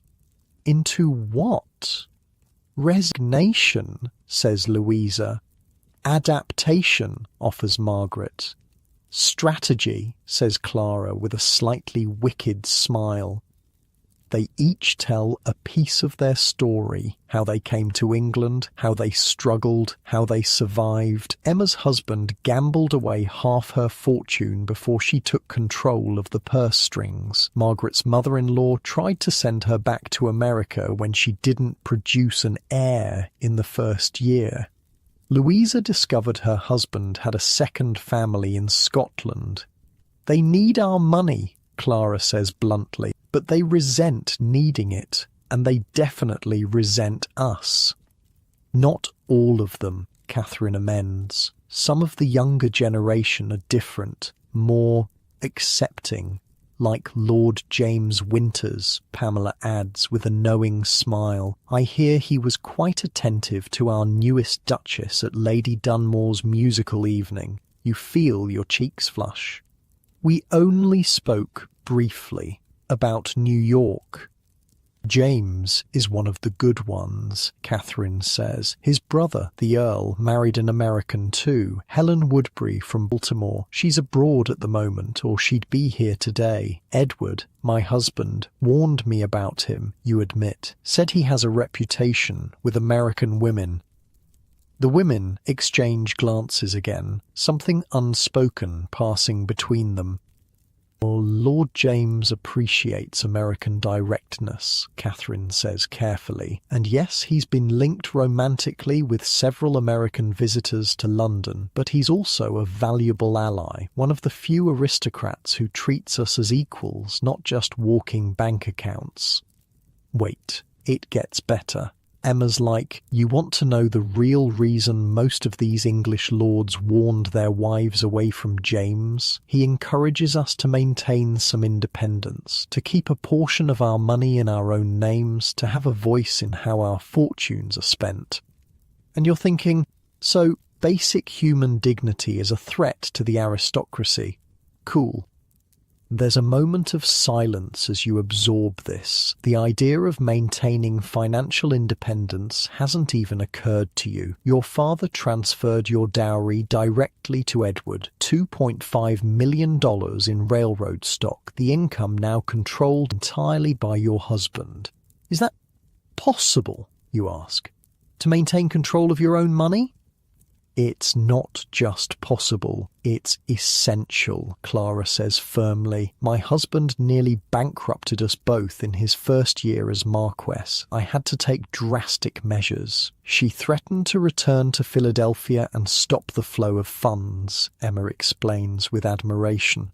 The Marquess sobered up very quickly. I still handle all the estate finances, Clara adds. Henry has an allowance, like a child. It's humiliating for him, but better than debtor's prison.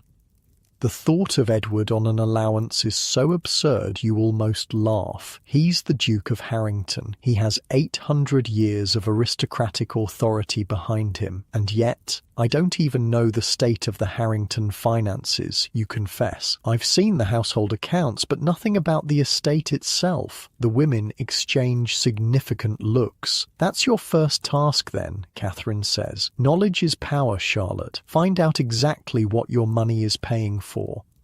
The conversation shifts to other matters. The upcoming season, the garden party at Buckingham Palace, the latest gossip about the Prince of Wales and his many mistresses. But your mind keeps returning to the finances, to the possibility that you might have more control than you realised.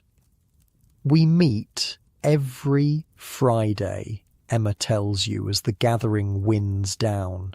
Sometimes here, sometimes at Catherine's, occasionally at Broughton House when Sarah's husband is away. Which is often, Sarah adds dryly. The Duke finds Paris more entertaining than his wife. Will you join us next week? Catherine asks. After your garden party, we'll want to hear all about the Queen. Yes, you say without hesitation. Yes, I'd like that very much. As your carriage carries you back to Harrington House, your mind races with everything you've learned. These women, these dollar duchesses, have carved out spaces for themselves within the rigid constraints of aristocratic marriage. They've found ways to maintain their American identities while navigating English society. They've built a sisterhood across the divides of title and background. For the first time, you can envision a future here that isn't just about endurance, a future where you might actually have a voice, a purpose beyond producing an heir and maintaining the Harrington legacy. But first, you need information. You need to understand exactly what your father's millions are funding. Dinner with the Pembrokes passes in a blur of conversation you barely register. You smile at the right moments, speak when spoken to, perform your role as Duchess to perfection, but your mind is elsewhere, turning over plans and possibilities. When you return home, Edward retires to his study with brandy and cigars. You should go upstairs, should let Stevens prepare you for bed. Instead, you find yourself hesitating in the hallway outside Edward's study, gathering courage. You knock softly. "Enter," he calls, sounding surprised. No one disturbs the Duke in his sanctuary. He looks up from his desk as you slip inside, his expression questioning. "Charlotte, is something wrong?" "No," you say, moving further into the room. It's deeply masculine. Dark wood panelling, leather chairs, shelves of books that look actually read rather than just displayed. "I wanted to ask you something." "At this hour?" But he gestures to the chair opposite his desk. "What is it?" You sit, smoothing your skirts, choosing your words carefully. "I realised today that I know very little about the Harrington estates, the finances, the management. In America, my father often discussed business matters with my mother and me. It was educational." Edward's eyebrows rise slightly. "Business matters are hardly appropriate topics for ladies, Charlotte. Perhaps not in England, but I find I'm curious about how our wealth is being utilised." The slip doesn't escape him.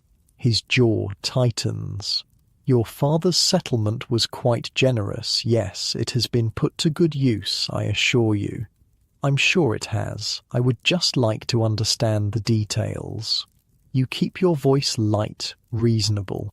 "After all, as Duchess, shouldn't I have some understanding of the estates I'm helping to manage?"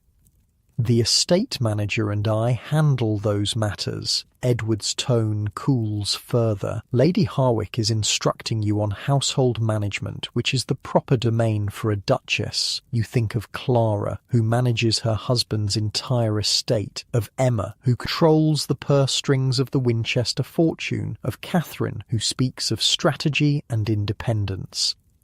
"I understand," you say, rising from the chair. "I just thought it might be helpful if I had a broader picture, but of course, you know best."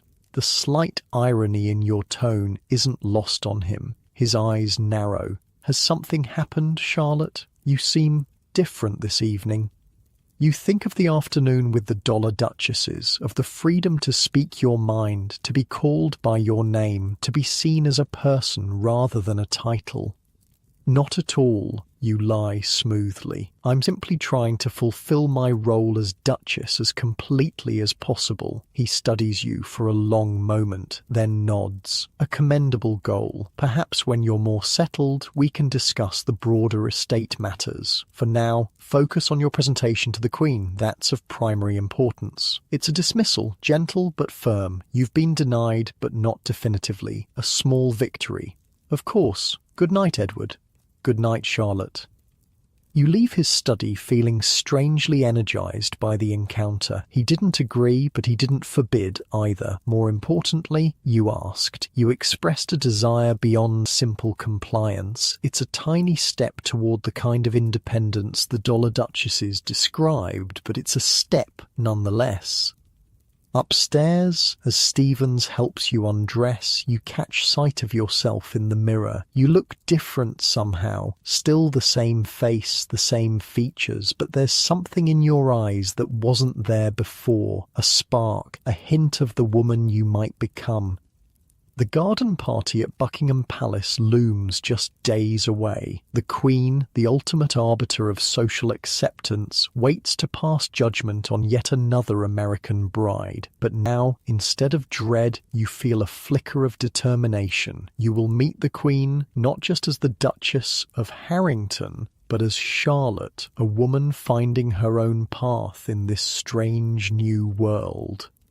Sleep comes easily that night, filled with dreams of secret sisterhoods and financial ledgers and a future where you might be more than just a walking dollar sign with a title. The next morning brings an unexpected opportunity. Edward announces at breakfast that he must go to the country estate, Harrington Park, for 2 days to deal with tenant-farmer issues. "You'll remain in London, of course," he says. "The garden party is Tuesday, and Lady Harwick still has much to cover with you." "Of course," you agree, mind already racing with possibilities. 2 days without Edward's watchful presence, 2 days to explore, to investigate, to learn. He leaves after breakfast, the house immediately feeling different without his austere presence, quieter, less oppressive. You proceed through your morning lesson with Lady Harwick with renewed patience, knowing that the afternoon will be yours. When Lady Harwick finally departs, you waste no time. The study, Edward's inner sanctum, calls to you. The servants will be surprised to see you enter, but they won't stop the Duchess from going anywhere in her own home. "Stevens," you say when you return to your room, "I'll be reviewing some correspondence in His Grace's study this afternoon. I'm not to be disturbed unless it's urgent." Stevens looks startled but nods. "Yes, Your Grace." The study feels different without Edward in it, less intimidating, though still undeniably masculine. You move around the space, taking in details you missed last night. Family photographs in silver frames, military medals in a display case, a map of the Harrington holdings spread across one wall, marking thousands of acres across 3 counties. I know. Sounds fake, but wait. You know the financial records must be here somewhere. Edward wouldn't trust anyone else with such sensitive information. The desk seems the obvious place to start, but you hesitate. Searching your husband's desk feels like a violation, a breach of the trust that's supposed to underpin marriage. But then, what kind of trust exists in a marriage arranged for money and title? Edward has never pretended to love you. He's never even pretended to particularly like you. You are a means to an end for him. Financial salvation wrapped in an appropriate aristocratic package. Decision made. You begin with the desk drawers. Most contain what you'd expect. Writing paper, pens, sealing wax, the everyday tools of correspondence. But the bottom drawer is locked. You sit back, frustrated. Of course it wouldn't be that easy. Your gaze travels around the room, looking for where a key might be hidden. That's when you notice the book on the side table, a volume of Shakespeare's histories, a ribbon marking a place. Edward reading Shakespeare doesn't quite fit with your understanding of him. Curious, you pick up the book, open it to the marked page. Henry V, and there, nestled in the binding, is a small brass key. Your heart pounds as you return to the desk, fit the key into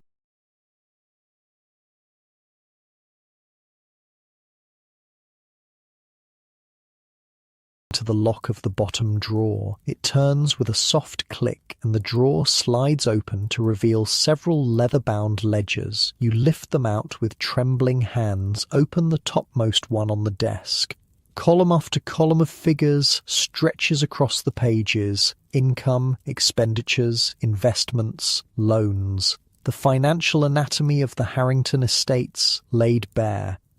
It takes you a moment to make sense of it all. Your father taught you to read financial statements, an unusual education for a young woman, but one he insisted on. Never trust anyone else with your money, he would say. Not even your husband, especially not your husband. As the figures begin to coalesce into meaning, a picture emerges that makes your stomach clench. The Harrington estates were not merely in difficulty before your marriage, they were on the verge of complete collapse. Mortgages on the London house, on the country estate, on properties you didn't even know existed, gambling debts, failed investments, loans from moneylenders at ruinous interest rates. And then, the week after your wedding, a transformation. Debts paid, mortgages cleared, investment account established, a financial resurrection made possible by your father's millions. But what truly chills you is the second ledger, the current accounts. Money flowing out as quickly as it had flowed in, new loans, new debts, racing losses, and a recurring payment to someone identified only as L, substantial sums delivered monthly to an address in Chelsea. You sit back, mind reeling. At the current rate of expenditure, even your vast dowry will be depleted within 5 years. And then what? What happens to the Duchess of Harrington when the dollars run out? The sound of the front door opening startles you from your thoughts. Voices in the hall. Edward's voice. He's returned early. Heart racing, you quickly return the ledgers to the drawer, lock it, replace the key in the Shakespeare volume. You're barely out of the chair when the study door opens. Edward stops short at the sight of you, his expression shifting from surprise to suspicion. "Charlotte, what are you doing in here?" You force a smile, mind scrambling for an explanation. "I was looking for something to read. Lady Harwick suggested I familiarise myself with English history, and I thought you might have something suitable." His gaze travels to the bookshelves, then back to you. Does he believe you? You can't tell. "I'm sorry to have returned so suddenly," he says after a moment. "The situation at Harrington Park was less complex than anticipated. I'll be able to attend the garden party after all." Wonderful.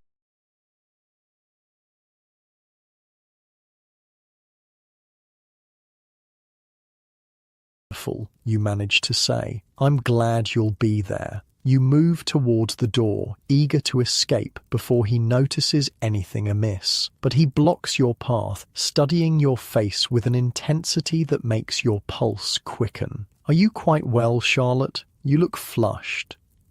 "Just a slight headache," you lie. "I thought reading might help distract me." His hand rises, touches your forehead in a gesture that might be concern or might be assessment.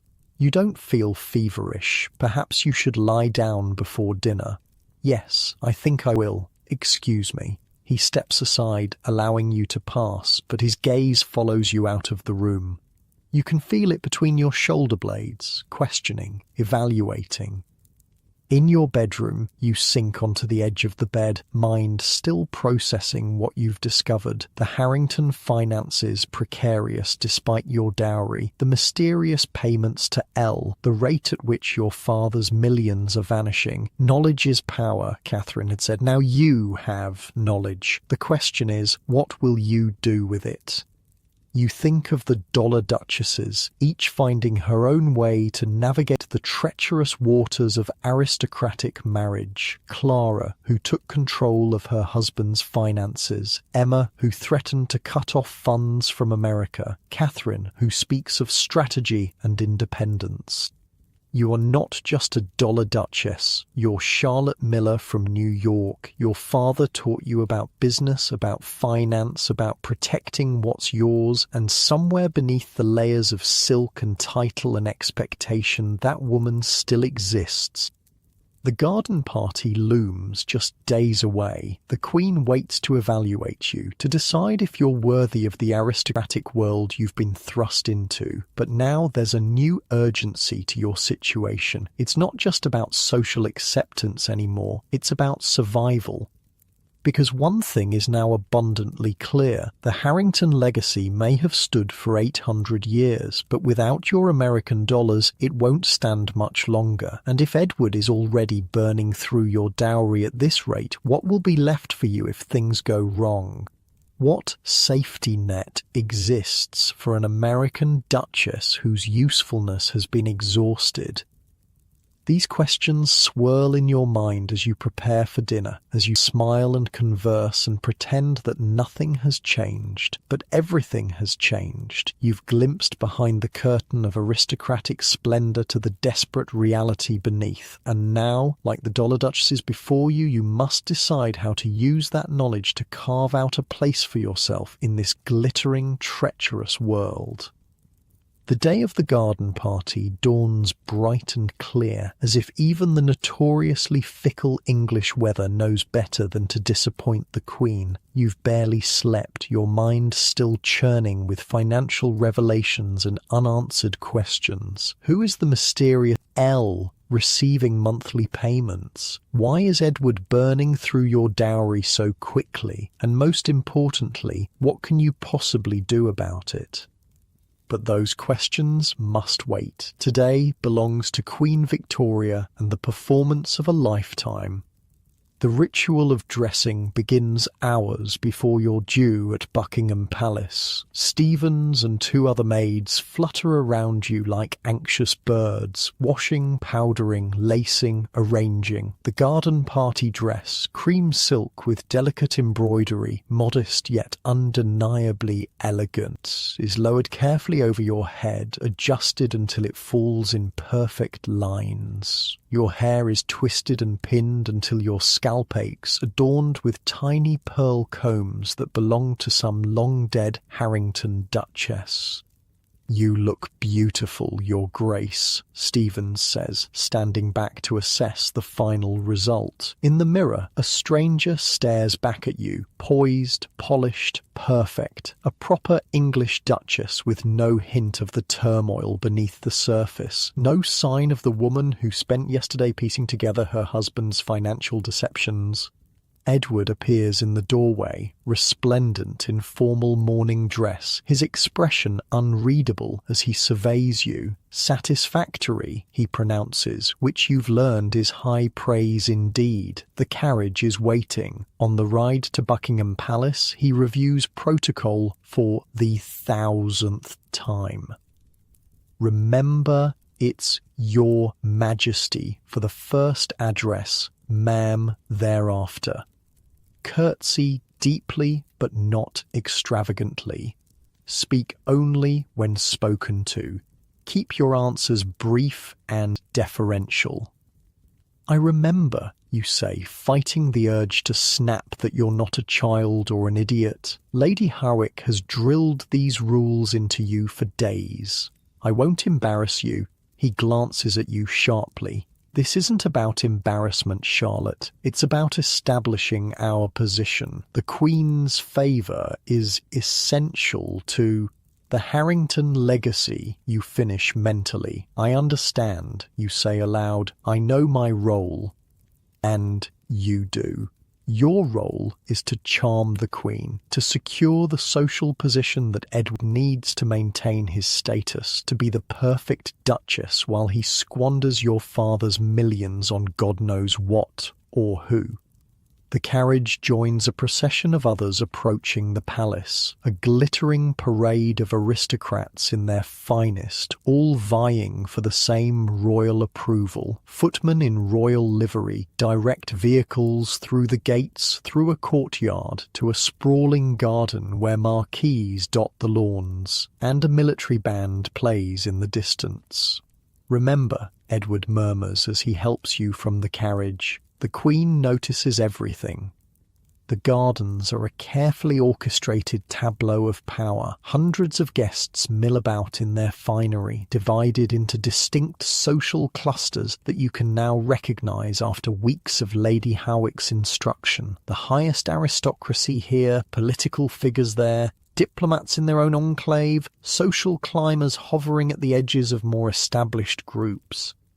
And somewhere in this carefully stratified crowd is the Queen of England, the woman whose approval can cement your place in this world or consign you to its margins. Edward steers you through the throng with practiced ease, nodding to acquaintances, exchanging brief pleasantries, but always moving purposefully. You recognise familiar faces, Lady Dunmore with her perpetual expression of faint disapproval, the Countess of Warwick who found you charming, Lord Wexford with his impressive whiskers, and then, unexpectedly, Lord James Winters, looking dashing in formal attire, his fair hair catching the sunlight. "Your Grace," he greets you with a perfect bow. "You look radiant today." Before you can respond, Edward's hand tightens on your arm. "Lord James, I didn't expect to see you here." "My brother was indisposed," Lord James explains smoothly. "Someone had to represent the family and I drew the short straw." His eyes twinkle with humour that softens the formality of the occasion, though now I see it as the long straw indeed. The compliment hangs in the air between you. Edward's jaw tightens almost imperceptibly. "If you'll excuse us," he says coolly, "we're expected elsewhere." "Of course," Lord James bows again. "I hope we'll have the chance to speak later, Your Grace." As Edward leads you away, you can feel his disapproval radiating like heat. "That man is becoming a nuisance," he mutters. You think of what Catherine told you, that Lord James encourages American wives to maintain independence, to keep control of their finances. No wonder Edward dislikes him. He was only being polite, you say mildly. He was being familiar, Edward corrects. And you were encouraging him. "I barely spoke 2 words. It's not what you say, Charlotte. It's how you look at him." The accusation stings, partly because there's a grain of truth to it. You do find Lord James's company refreshing, his lack of pretension, his genuine interest in America, his easy smile, but to suggest you're behaving inappropriately is unfair and infuriating. Before you can formulate a response that won't cause a scene, a ripple of attention passes through the crowd. Voices lower, postures straighten, all eyes turn toward a central marquee where a small round figure in black has appeared, surrounded by attendants. The Queen.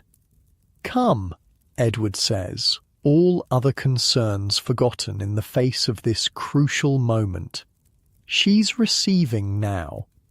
You follow him toward the royal enclosure, heart pounding against your ribs so hard you're sure the embroidery on your dress must be vibrating. All your lessons, all your preparation, all your careful study of protocol, it all comes down to these next few minutes. A line has already formed, aristocrats awaiting their moment with the monarch, each maintaining a careful distance from the others based on rank and precedence. Edward guides you into position, somewhere in the middle of this hierarchy, and you stand in silence, watching those ahead of you approach the Queen, curtsy or bow, exchange a few words, then withdraw. The line moves slowly. The sun beats down on your neck. Your corset feels tighter with each passing minute. You run through protocol in your head again and again, terrified of making a mistake. And then, suddenly, it's your turn. Queen Victoria is both exactly as you expected and nothing like you imagined. Smaller than her photographs suggest, dressed entirely in black despite the summer heat, her round face set in lines of perpetual solemnity, but her eyes sharp, intelligent, missing nothing. Catch you off guard? Edward bows deeply beside you. You sink into the curtsy you've practiced hundreds of times, the perfect depth, the perfect angle, your eyes lowered respectfully. "Your Majesty," Edward murmurs, "may I present my wife, Charlotte, Duchess of Harrington." You rise slowly from your curtsy, careful not to make any sudden movements, and find those penetrating royal eyes fixed directly on your face. "So," says the Queen of England, her voice surprisingly strong for a woman of her age, "you are the American bride. Stay with me here because this is where it gets weird." "Yes, Your Majesty," you reply, your voice steadier than you feel. "From New York, we understand." The royal "we" takes you momentarily aback, but you recover quickly. "Yes, ma'am." The Queen studies you with undisguised curiosity. "We have met several American ladies in recent years. The Duchess of Marlborough, Lady Randolph Churchill. Quite distinctive in the ways." You're not sure if this is a compliment or a criticism. You glance quickly at Edward, who gives no indication either way. "Your father is in railroads, we believe?" the Queen continues. "Yes, ma'am, and shipping." Her gaze shifts to Edward. "The Duke has brought American efficiency to the Harrington estates, we trust." There's something in her tone, a hint of irony, perhaps even humour, that catches you by surprise. Does the Queen know about Edward's financial difficulties? About the role your dowry has played in saving the Harrington legacy? "We are working toward modernisation, Your Majesty," Edward responds smoothly. The Queen's attention returns to you. "And you, Duchess, are you modernising as well, or has England made its claim upon you already?" The question feels like a test, though you're not sure what the right answer might be. Catherine's advice echoes in your mind. Be respectful, but authentic. "I'm learning England's ways, ma'am," you say carefully, while trying not to forget America's virtues. Something like amusement flickers in the Queen's eyes. "A diplomatic answer. We shall watch your progress with interest, Duchess of Harrington." And with that, you're dismissed, a slight nod indicating that your audience is over. You curtsy again, Edward bows, and you back away the prescribed number of steps before turning. "Well," you whisper when you're at a safe distance, "how did I do?" Edward's expression is thoughtful. She spoke to you for longer than most, and she seemed intrigued. "Is that good?" "It's not bad." He glances back at the royal enclosure. The Queen doesn't waste time on people who don't interest her. For the next hour, you circulate through the gardens, now officially presented and therefore acceptable to the highest levels of society. People who previously ignored you now seek introductions. Ladies who looked through you now invite you to their homes. Edward accepts these social victories with quiet satisfaction, like a general whose strategy has succeeded. You play your part perfectly. Gracious, modest, just American enough to be interesting, but not so American as to be vulgar. But beneath the performance, your mind keeps returning to the financial ledgers, to the mysterious payments, to the question of what happens when the money runs out. The crowd shifts, and suddenly Lord James is at your side again. This time, Edward has been drawn into conversation with a government minister several feet away, leaving you momentarily unattended. The Queen was impressed, Lord James says, without preamble. I could tell from across the lawn. Were you watching me? The question comes out more flirtatiously than intended. Among others, he admits with a smile, you're the most interesting person here, Duchess. Because I'm American. Because you're observant. You watch and listen more than you speak. A rare quality in any society, English or American. The observation surprises you. You hadn't thought of your careful navigation of social rules as observation, but he's right. You've been watching, learning, evaluating from the moment you arrived in England. My father taught me that, you say. In business, the person who listens most learns most. A wise man. Lord James's expression grows more serious. I understand you've made the acquaintance of Lady Winchester and her circle. Your pulse quickens. How does he know about the dollar duchesses? Yes, I called on her last week. They're good women, smart women. His voice lowers. Women who've learned to protect themselves in a world that sees them primarily as vehicles for fortune. He knows, he understands what the group really is, what it means to you. Why are you telling me this? You ask, suddenly wary. Is this some kind of trap? Because I've seen what happens to American heiresses who don't find allies. His blue eyes hold yours steadily. My sister-in-law, Helen, was fortunate. Many others are not. Before you can respond, Edward reappears at your side, his expression glacial as he takes in your tete-a-tete with Lord James. Charlotte, he says, his voice tight with controlled anger, Lady Pembroke is asking for you. Lord James withdraws with a bow, but not before giving you a look of unmistakable warning. Be careful, his eyes say. The rest of the garden party passes in a blur of introductions and small talk. Edward remains at your side, his hand firm on your arm, guiding you, controlling you. The earlier triumph of your presentation to the Queen is overshadowed by his obvious displeasure. In the carriage ride home, the tension between you is thick enough to touch. I told you about Lord James, Edward says finally, his voice cold. I warned you. We were only talking, you defend, in full view of hundreds of people, including the Queen. It's not about propriety, Charlotte. It's about loyalty. The word hangs between you, heavy with implication. Loyalty, as if your marriage is based on anything other than financial necessity disguised as social advancement. Loyalty, you repeat, a dangerous edge entering your voice. Like your loyalty to me? His head turns sharply. What does that mean? The question of the mysterious L burns on your tongue, the evidence of his financial mismanagement, the rate at which he's depleting your dowry. But confronting him now, when he's already angry, seems unwise. You need more information, more allies, more security. Nothing, you say instead. I'm tired. It's been a long day. He studies you for a long moment, clearly unsatisfied with your answer, but unwilling to press further.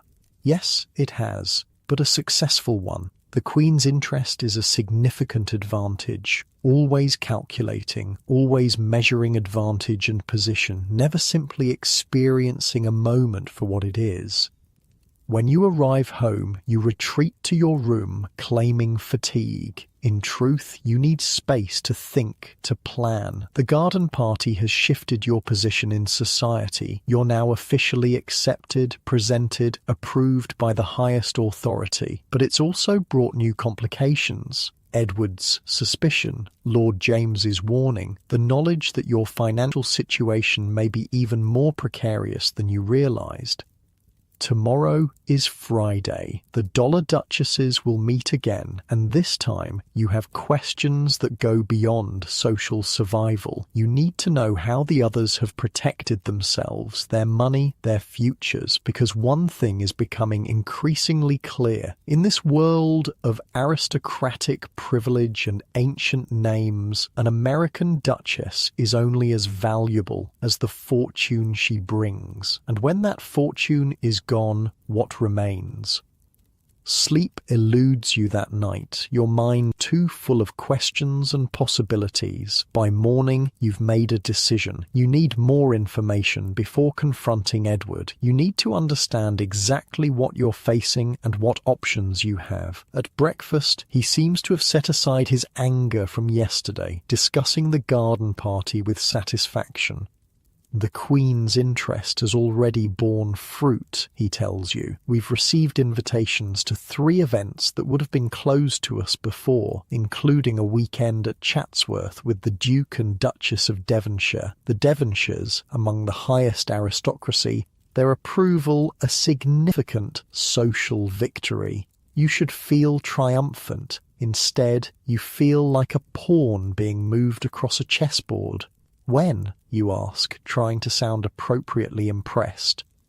Next month, after your court presentation. Another test, another performance. You nod, smiling as expected, playing your role. I look forward to it. Edward leaves for his club after breakfast, mentioning that he'll be dining out that evening, some political gathering that doesn't include wives. The timing couldn't be better. You'll have the afternoon for the Dollar Duchesses and the evening to continue your investigation. The meeting at Catherine's house has a different energy than the previous one, less introductory, more purposeful. The women greet you warmly, eager to hear about your audience with the Queen. She spoke to me for quite a while, you tell them. She seemed interested in the fact that I'm American. That's excellent, Sarah, Duchess of Broughton, assures you. The Queen has a soft spot for Americans, despite what the old guard might have you believe. Her approval gives you a certain immunity. Immunity, you ask? Social immunity, Clara explains. With the Queen's interest established, the worst of the aristocratic snobs will have to accept you, at least publicly. Even Lady Dunmore, Emma adds with a laugh. The conversation flows easily, but you're distracted, waiting for the right moment to broach the subject that's really on your mind. Finally, during a lull, you gather your courage. I need to ask you all something. Delicate, you begin. The women's attention sharpens immediately. It's about finances. The most delicate subject of all, Catherine says with a knowing smile. What about them? You hesitate, then decide honesty is your only option with these women who've become your allies. I've discovered that my husband is mismanaging my dowry significantly, and there are regular payments to someone identified only as L in his ledgers. A weighty silence falls over the room. The women exchange glances that contain entire conversations. How did you discover this? Clara asks finally. I looked in his study, in his private ledgers. You feel a flush of shame at the admission. I know it was wrong, but wrong? Clara interrupts with a bark of laughter. My dear, it was survival. The only wrong would be remaining ignorant while your fortune disappears. The others nod in agreement. The payments to L, Margaret says gently. How large are they? Substantial, monthly. To an address in Chelsea. Another exchange of glances.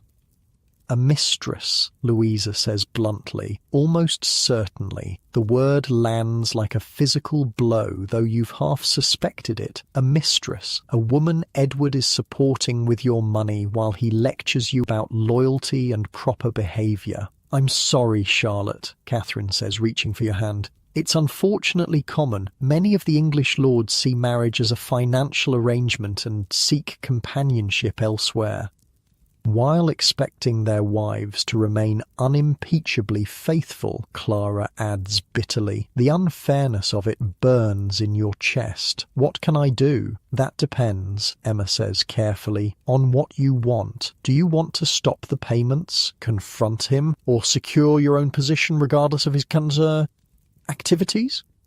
It's a question you haven't fully answered for yourself. The betrayal stings, certainly, but your marriage was never based on love or fidelity to begin with. It was a transaction, your money for his title. The discovery that he's keeping a mistress shouldn't be surprising. What truly concerns you is the rate at which he's depleting your dowry. That's the real threat to your future. I want to protect what's left of my money, you say finally, before it's all gone. The women nod approvingly. Good, Clara says. That's the practical approach. Emotional confrontations rarely end well for us. You have options, Catherine tells you. Legal options, financial options, but you'll need help. My husband's solicitor, you begin. No, several voices chorus at once. Never trust your husband's solicitor, Sarah explains. His loyalty is to your husband and the estate, not to you. You need your own representation, Catherine says, someone who will act in your interests alone. I know someone, Lord James Winters says from the doorway. Your head snaps up in shock. The Dollar Duchesses seem surprised but not alarmed by his sudden appearance. James, Catherine greets him. I didn't expect you until later. My appointment ended early. His gaze finds yours. I hope I'm not interrupting. Not at all, Emma says. Charlotte was just asking about financial protection. Your specialty, I believe. Lord James steps fully into the room, closing the door behind him. Indeed, and increasingly necessary from what I hear. The women make space for him in their circle, indicating a level of trust that surprises you. Lord James isn't just an acquaintance. He's an ally, admitted to their most private counsels. The Duchess has discovered some concerning financial activities, Catherine explains. Lord James's expression grows serious. I suspected as much. Harrington's racing losses have been substantial lately, and there are rumours about a house in Chelsea. So Edward's financial mismanagement and mistress aren't even secrets, just open knowledge among those who move in the right circles. You mentioned a solicitor, you prompt, pushing aside the humiliation of having your husband's infidelity discussed so casually. Yes, George Bennett. He specialises in protecting the interests of American wives. Lord James leans forward, his expression earnest. He can help you establish a separate account, one your husband can't access. He can advise you on how to secure a portion of your dowry against future claims. Is that legal? You ask. With the right paperwork, yes, especially for an American citizen, which you still are. The possibility of financial independence, of security beyond Edward's control, sends a surge of hope through you. There would be consequences, Lord James warns. Your husband wouldn't take kindly to such actions? He's already taking every penny I brought to this marriage and spending it on racing and a mistress. You reply, a new edge in your voice. What more can he do? The room falls silent at your directness. Then Clara laughs, a sharp, approving sound. I told you she had spirit, she says to the others. She'll do just fine. For the next hour, they outline a plan. Lord James will arrange a meeting with George Bennett. Catherine and Emma will accompany you, providing both support and social cover. A group of ladies shopping, as far as anyone else is concerned. Clara, who has the most experience with financial manipulation, gives you specific advice on what questions to ask, what documents to request. By the time you leave Catherine's house, you have not just information, but a strategy, a way forward that doesn't depend on Edward's goodwill or the Harrington legacy. For the first time since arriving in England, you feel something like power, not the borrowed power of a title or the reflected power of a husband, but your own power, based on knowledge, allies, and the determination to protect yourself. The Duchess of Harrington returns home with her head held high, ready to take control of her future, one careful step at a time. Edward doesn't return until late that night. You hear him come in, his footsteps uneven on the stairs. He's been drinking, unusual for him. You remain in your bed, feigning sleep when he checks your room, as he sometimes does after late evenings out. The door opens, light from the hallway spilling across your bed. You keep your breathing deep and regular, eyes closed. After a moment, the door closes again. His footsteps continue down the hall to his own bedroom. Tomorrow, you'll begin implementing your plan. Tomorrow, you'll take the first steps toward independence. But tonight, you allow yourself to simply rest, secure in the knowledge that you're no longer alone in this strange new world. You dream of ledgers and secret meetings and a future where you are more than just a dollar duchess, where you are Charlotte again, but a new Charlotte, stronger and wiser than the girl who crossed an ocean for a title. In the morning, Edward appears at breakfast, looking slightly worse for wear. Evidence of his late night. He studies you over his coffee cup, a question in his bloodshot eyes. "You seem different this morning," he observes. You smile, butter your toast with steady hands. "Do I? Perhaps it's just the success of the garden party. As you said, the Queen's approval changes things." He accepts this explanation, but his gaze lingers on your face, searching for something he can't quite identify. The knowledge that you're keeping secrets, making plans, forming alliances, gives you a small thrill of power. "I'll be out this afternoon," you tell him casually. "Shopping with Lady Ashford and Lady Winchester." "Or more gowns?" he asks with a hint of disapproval. "You've already spent a small fortune on your wardrobe." The irony of him criticizing any expenditure while he maintains a mistress in Chelsea nearly makes you laugh. Instead, you maintain your composed expression. "A duchess must be properly attired," you remind him, echoing Lady Harwick's frequent refrain. "Especially now that we're invited to Chatsworth." He can hardly argue with that. The visit to the Duke and Duchess of Devonshire is a significant social coup, one that requires appropriate display. "Very well," he concedes. "Just try to show some restraint. The bills from Madame Beaumont have been considerable." A drop in the ocean compared to his racing losses and monthly payments to Elle, but you merely nod in agreement. "Of course." As he leaves for his club, you feel a strange mix of emotions: anger at his hypocrisy, determination to protect yourself, and underneath it all, a faint sadness for what this marriage might have been under different circumstances. But there's no time for regrets or what-ifs. You have an appointment with a solicitor, a plan to secure your future, and a new sense of purpose that has nothing to do with being the Duchess of Harrington and everything to do with being Charlotte Miller. The game has changed, the rules have shifted, and you're no longer just a pawn on the aristocratic chessboard. You're a player, making your own moves, determining your own fate. The Queen may have given you social acceptance, but the dollar duchesses have given you something far more valuable. A path to independence in a world designed to keep you dependent. And that, more than any royal approval, is worth its weight in gold. Or rather, in dollars, American dollars. Your dollars, the fortune you brought to this marriage, and the portion of it you're now determined to protect, no matter what it takes. The offices of George Bennett, solicitor, occupy the second floor of a discreet building near Lincoln's Inn Fields. No grand marble entrance, no ostentatious sign announcing its presence, just a polished brass plate beside the door and a quiet atmosphere of serious business being conducted behind closed doors.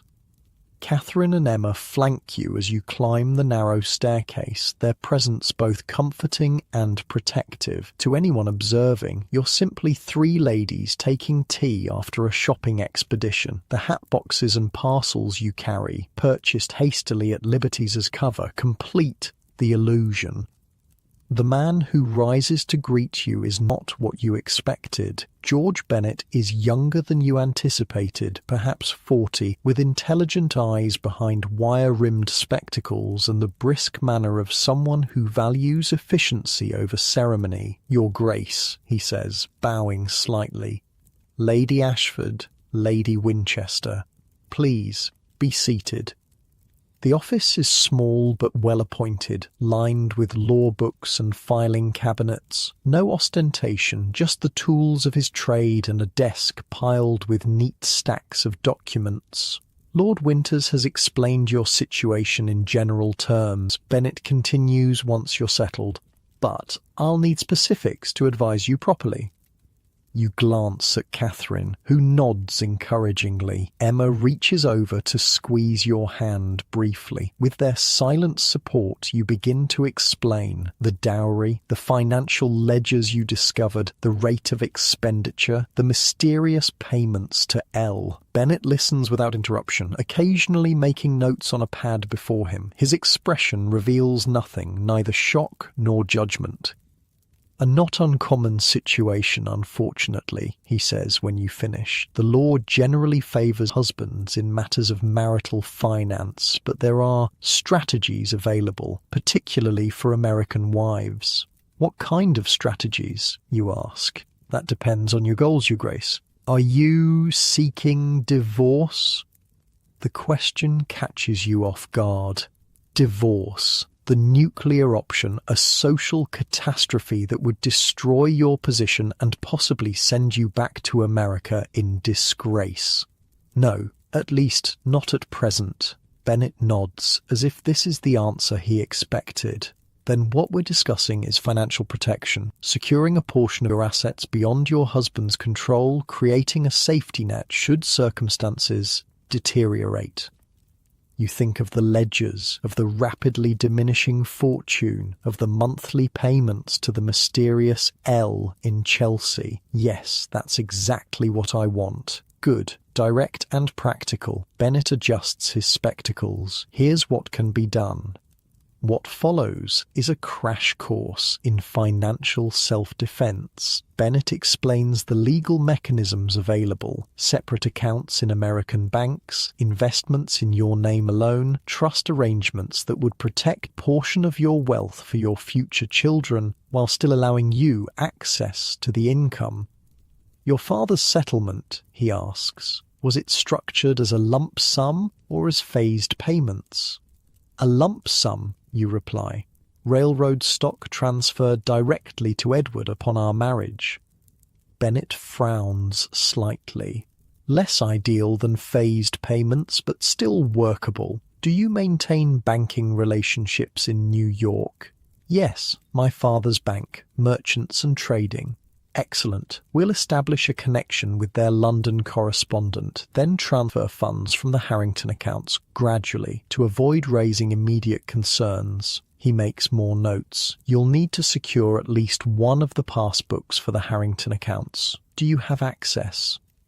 You think of Edward's study, of the locked drawer, of the key hidden in Shakespeare. "I can get access." Catherine and Emma exchange glances, part concern, part admiration. "It would also be prudent," Bennett continues, "to secure your personal jewellery and other valuable portable assets. Not in Harrington House, but in a bank deposit box under your control." The implications are clear. He's preparing you for the possibility of needing to leave quickly with whatever assets you can carry. Is that likely to become necessary, you ask, a chill running through you despite the warm June day? Bennett's expression remains neutral. In my experience, when husbands discover financial independence in their wives, reactions vary widely. It's simply prudent to be prepared for all possibilities. You look to Catherine and Emma, who both nod in solemn agreement. I've seen everything from grudging acceptance to violent rage, Emma says quietly. The Earl of Winchester tried to have me committed to an asylum when I first restricted his access to my Chicago funds. What happened, you ask, horrified. A smile flickers across Emma's face. My father sent his best corporate attorney from Chicago with enough documentation to prove my sanity and enough money to bribe 3 doctors. The Earl eventually saw reason when faced with the alternative of complete financial ruin. The story should terrify you, but instead it oddly reassures. Emma faced worse and survived. She's now a woman of confidence and power, despite her husband's attempts to control her. I understand, you say, turning back to Bennett. What do I need to sign? For the next hour, you review and sign documents, authorizations, account openings, transfer instructions. Bennett explains each one carefully, ensuring you understand exactly what you're agreeing to. The critical phase, he says as you finalize the paperwork, will be the next 2 weeks. We need to secure the funds before the Duke becomes aware of our activities. Once the money is protected, his options become limited. If he discovers what I've done before, then. Bennett meets your gaze directly. Then the situation becomes more complicated. Do you have somewhere you could go if necessary? A friend's house, perhaps? She can come to me, Catherine says immediately. Lord Ashford is in Scotland for the summer. My house is secure. Another piece of the safety net falls into place. You're not alone anymore. You have allies, resources, options that didn't exist just days ago. As you leave Bennett's office, parcels and hat boxes still in hand to maintain the shopping charade, you feel a profound shift in your understanding of your situation. You're still the Duchess of Harrington, still bound by the rules and expectations of aristocratic society. But beneath that role, you're building something else. A foundation of independence, a network of support, a future that doesn't depend entirely on Edward's goodwill or the Harrington legacy. You did well, Catherine tells you as your carriage rolls toward Harrington House. Bennett is impressed by you. He doesn't impress easily. What happens now, you ask. Now, Emma says with a grim smile, we wait. The wheels are in motion. Your funds will be secured gradually over the next 2 weeks. Bennett will handle everything discreetly. And Edward, Catherine and Emma exchange glances. Continue as normal, Catherine advises. Give him no reason to suspect anything has changed. Once your position is secure, you can decide how to proceed. Confront him about the mistress, negotiate new financial arrangements, or simply maintain the status quo with the knowledge that you're protected. The carriage stops before Harrington House, imposing and austere against the summer sky. This house that once intimidated you now seems different. Still grand, still steeped in history, but no longer a prison. Just a place where you happen to live, for now. Remember, Emma says, as you prepare to descend. Whatever happens, you're not alone. The sisterhood stands with you. The sisterhood, the Dollar Duchesses, American women who faced the same challenges, navigated the same treacherous waters, and emerged stronger, wiser, more powerful than before. Thank you, you say, meaning it with every fibre of your being, for everything. You climb the steps to Harrington House with your head high, no longer the terrified bride who arrived just weeks ago. You're still playing a role, duchess, wife, aristocratic hostess, but now it's a conscious performance rather than a desperate attempt to belong. Inside, the house is quiet, the servants moving with their usual silent efficiency. There's no sign of Edward, which doesn't surprise you. He's rarely home during the day, preferring his club or the racetrack to domestic life. Stevens helps you remove your hat and gloves, eyeing the parcels with professional interest. "Successful shopping, Your Grace." "Very," you reply with a smile. "I'll need these gowns pressed for Chatsworth next month." "Of course, Your Grace, and His Grace asked me to remind you that you're dining with Lord and Lady Pembroke this evening." Another social obligation, another performance, but this one feels different now, less a test to be endured and more a role to be played. You're an actress on the London stage, and aristocratic society is merely your audience. The next 2 weeks pass in a carefully maintained illusion of normalcy. You attend dinners and musicales, you continue your lessons with Lady Harwick, who declares you almost acceptable, high praise indeed from her. You prepare for the weekend at Chatsworth, selecting gowns and jewels with Stephen's assistance.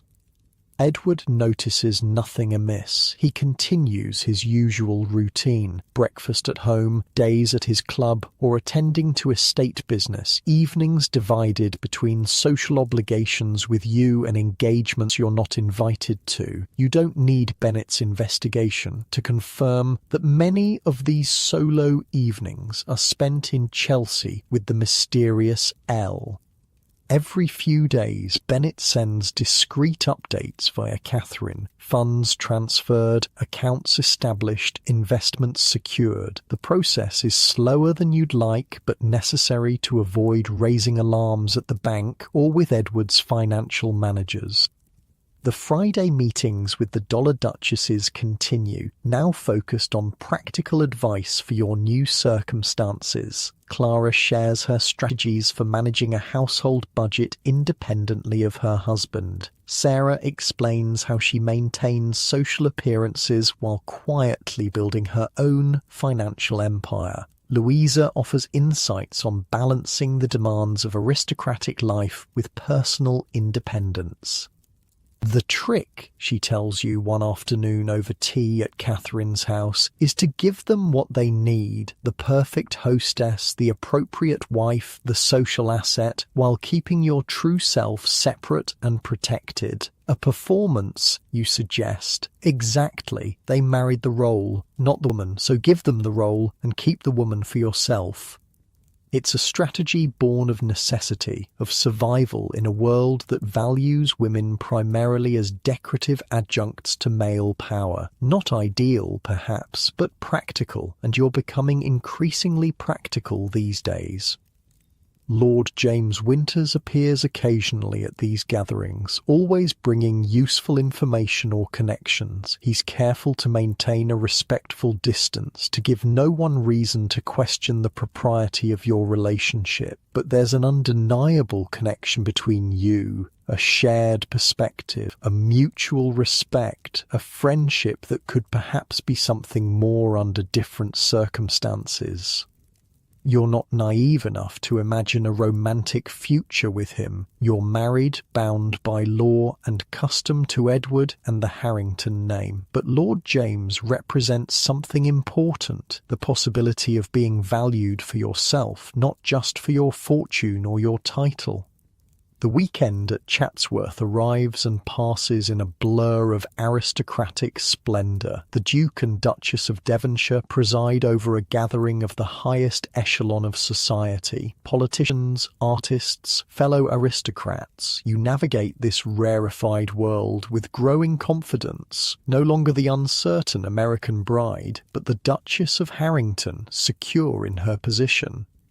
Edward notices the change in you. You catch him watching you sometimes, a puzzled expression on his face, as if trying to identify what's different. You've adapted well, he tells you on the journey back to London. The Duchess of Devonshire was quite impressed.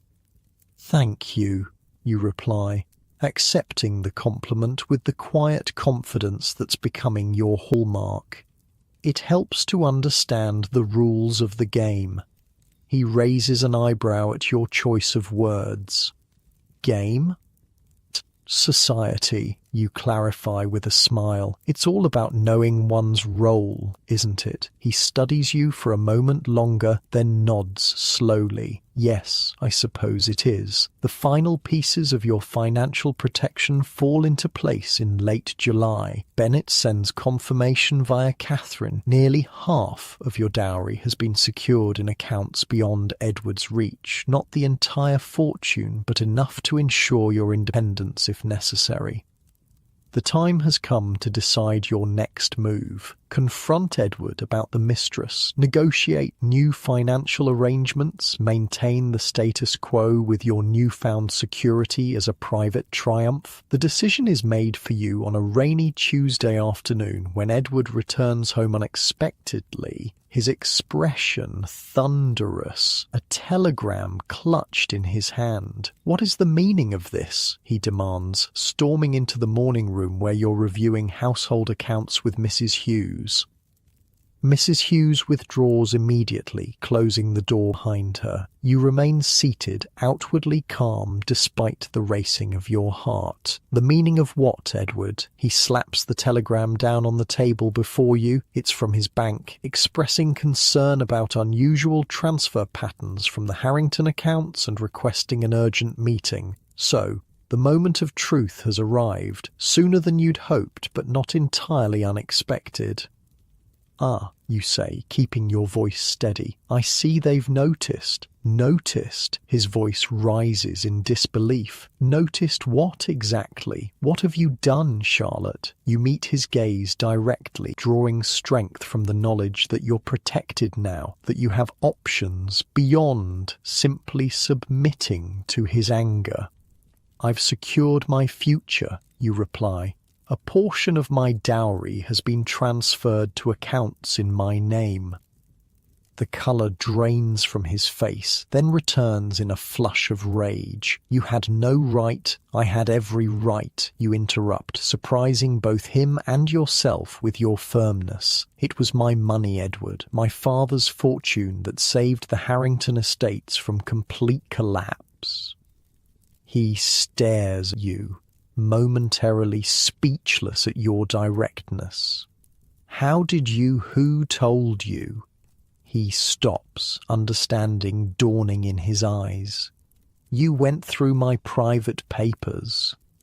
Yes, you admit without apology. I needed to understand the true state of our finances. Our finances? He repeats incredulously. There is no our, Charlotte. When you married me, everything you brought became mine. That's the law. The law has flexibility when it comes to American wives, you inform him, echoing Bennett's words, especially when their husbands are depleting their fortunes at an alarming rate.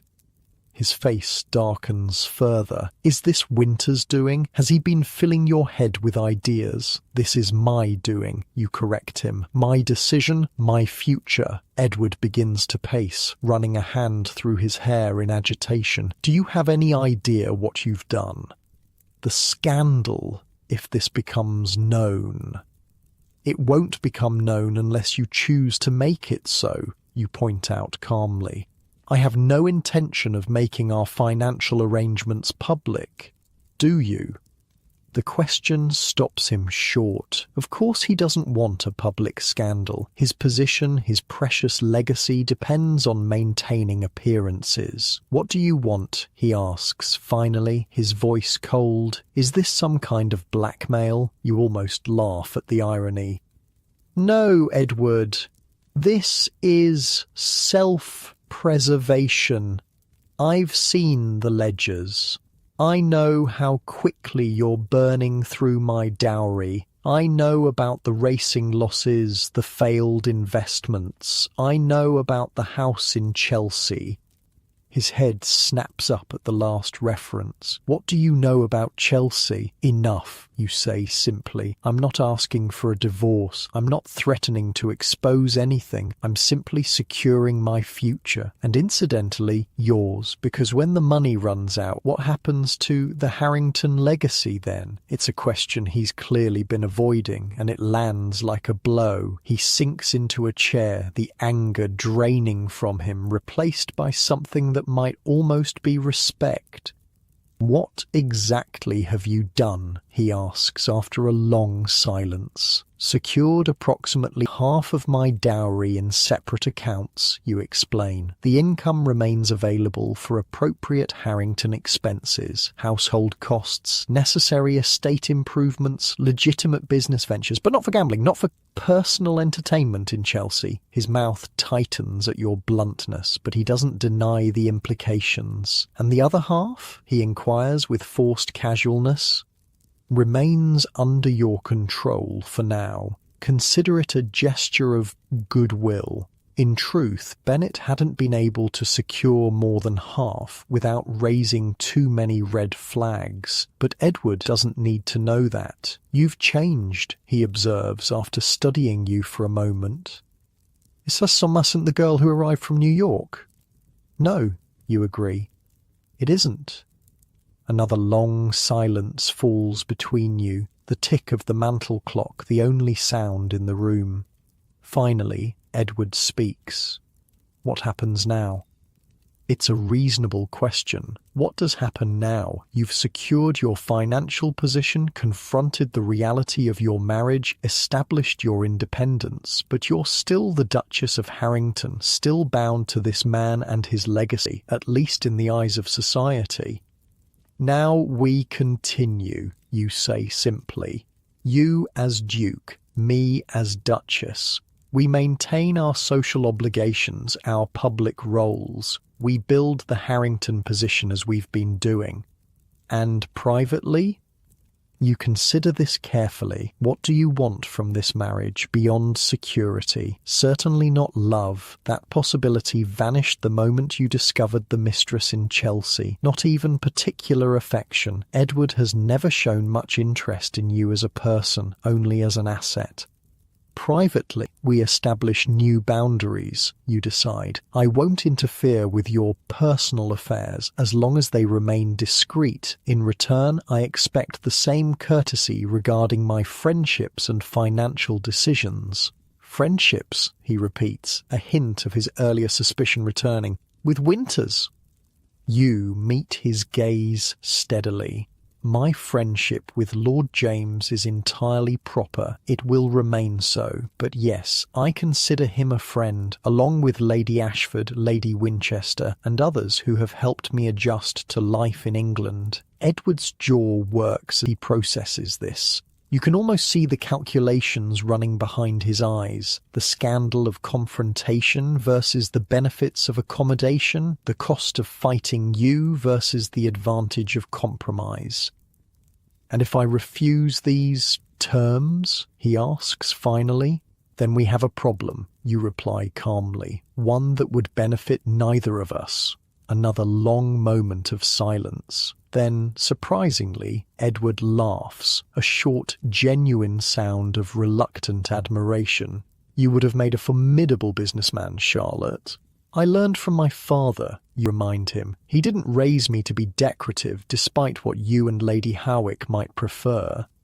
Edward rises, straightens his jacket, reassembling his ducal dignity. I will need to speak with my solicitor about these arrangements. Of course, Mr. Bennett is available to discuss the details with him. It's all quite legal, I assure you. His eyebrows rise at Bennett's name, clearly recognizing it, which suggests Bennett's reputation for protecting American wives is well established. I see you've been thorough, Edward observes dryly, another quality I might have appreciated under different circumstances. We work with the circumstances we have, you reply, not the ones we might wish for. He studies you for a moment longer, then nods. Not quite in agreement, but in acknowledgement of the new reality between you. "We will speak more of this later," he says, moving toward the door. "I have appointments this afternoon." In Chelsea, you suspect, but that's no longer your concern. As long as he maintains discretion and accepts your new financial arrangement, what he does with his afternoons is his own affair. When the door closes behind him, you remain seated, allowing the tension of the confrontation to drain from your body. It went better than you'd feared, but perhaps not as well as you'd hoped. A negotiated peace rather than a decisive victory. But perhaps that's the nature of aristocratic marriage, a series of private accommodations beneath the public performance of unity, not so different from many marriages, regardless of social class. You rise, cross to the window, look out at the London summer beyond the glass. The city that once seemed so foreign, so intimidating, now feels almost like home. Not because you've been absorbed into its ways, but because you've carved out your own place within them. The door opens softly behind you, Stevens appearing with her usual silent efficiency. "Your Grace, Lady Ashford has called. She awaits you in the blue drawing room. Catherine, here to learn the outcome of your confrontation with Edward, no doubt." "Thank you, Stevens. I'll go to her now." Catherine rises as you enter the drawing room, her expression anxious. "Charlotte Mrs. Hughes sent word. Is everything all right?" "Yes," you assure her, closing the door for privacy. "Edward discovered the transfers. We've had a discussion. And Catherine's concern is palpable. "And we've reached an understanding." You smile slightly. Not friendship, certainly not love, but a workable arrangement. He keeps his freedom, I keep mine, and we both maintain the public facade necessary for our positions. Catherine releases a breath of relief.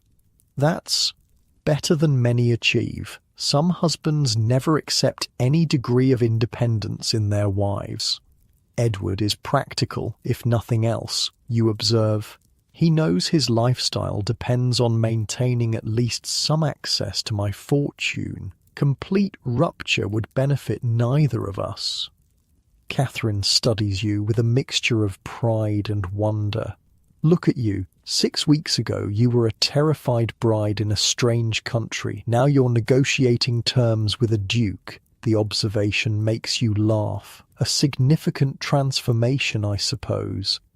More than significant, miraculous, and yet entirely earned. She takes your hands in hers. You've done what many of us took years to achieve. Established your independence while maintaining your position. It's a delicate balance few manage successfully.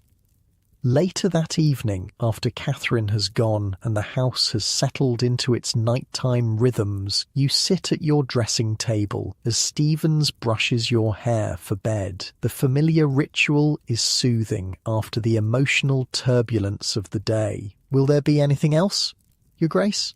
Stevens asks as she sets the brush down. "No, thank you. That will be all for tonight." When she's gone, you remain at the dressing table, studying your reflection in the mirror. The face that looks back at you is still young. You're barely 21, but the eyes hold a wisdom that wasn't there when you arrived in England. You're not the same Charlotte Miller who left New York as a bride. That girl, raised in privilege but sheltered from reality, no longer exists. In her place is a woman who has faced betrayal, navigated treacherous social waters, built alliances, and secured her own future. The Duchess of Harrington is no longer just a title you wear like an ill-fitting gown. It's become part of you, not the whole, but a facet of the complex woman you're becoming. Tomorrow will bring new challenges, new negotiations, new performances on the aristocratic stage. The weekend at Chatsworth was only the beginning of your social ascent, now powered not just by Edward's title, but by your own growing confidence and connections. There will be more garden parties, more presentations, more carefully choreographed interactions with the highest levels of society. There will be seasons at Harrington Park, the country estate you've yet to visit, where you'll preside as chatelaine over an entirely different social world. And through it all, you'll maintain your dual existence. The perfect duchess in public, the independent woman in private. You'll continue meeting with the dollar duchesses, building your network of support and information. You'll manage your secured fortune, perhaps even grow it through careful investment, as your father taught you. You might even, in time, find something like happiness. Not the fairy tale romance you once dreamed of, perhaps, but a life of purpose, power, and genuine connection with those who see you for who you truly are. Outside your window, London stretches into the summer night, a city of opportunity and danger, tradition and change. You're no longer afraid of it, no longer overwhelmed by its complexities and contradictions. You've made it your own, just as you've made the title of Duchess your own, on your terms, by your rules, with your American spirit intact beneath the English veneer. Not bad for a dollar princess who arrived just 6 weeks ago, terrified and alone. Not bad at all. The night deepens around Harrington House. Somewhere across town, in a house in Chelsea, Edward is probably with his mistress, the mysterious Elle, who unknowingly played a role in your awakening. In her own way, she helped set you free. Free from illusions about your marriage, free from the naive belief that titles and traditions would somehow transform your life into a fairy tale. In Catherine's elegant townhouse, the dollar duchesses might be discussing your victory, planning their next strategies for survival and success in this gilded world they've married into. In George Bennett's office, financial transfers continue, securing your future £1 at a time. And here, in your bedroom at Harrington House, you prepare for sleep not as a prisoner in a gilded cage, but as a woman who has found her strength, her voice, her place in a world never designed for her independence. Tomorrow will come with its duties and demands, its performances and pretenses. But tonight, you rest easy, secure in the knowledge that whatever the future holds, you will face it on your own terms. As you slip between the sheets of your massive bed, no longer quite so cold, no longer quite so foreign, you smile at the thought of all the American heiresses yet to come, all the future dollar princesses who will cross the Atlantic seeking titles and finding transformation instead. Perhaps someday you'll be the one offering guidance to a terrified young bride from New York or Chicago or San Francisco. Perhaps you'll be the Catherine to someone else's Charlotte, extending a hand of friendship across the divide between worlds. The thought comforts you as sleep approaches, your body relaxing into the soft mattress, your mind drifting toward dreams, not of princes or fairy tales, but of something far more valuable, a future you've built with your own hands, a life you've claimed as your own. Sleep comes easily tonight, deep and peaceful. The Duchess of Harrington rests, gathering strength for tomorrow's performance. But Charlotte, the real Charlotte, the woman beneath the title, she dreams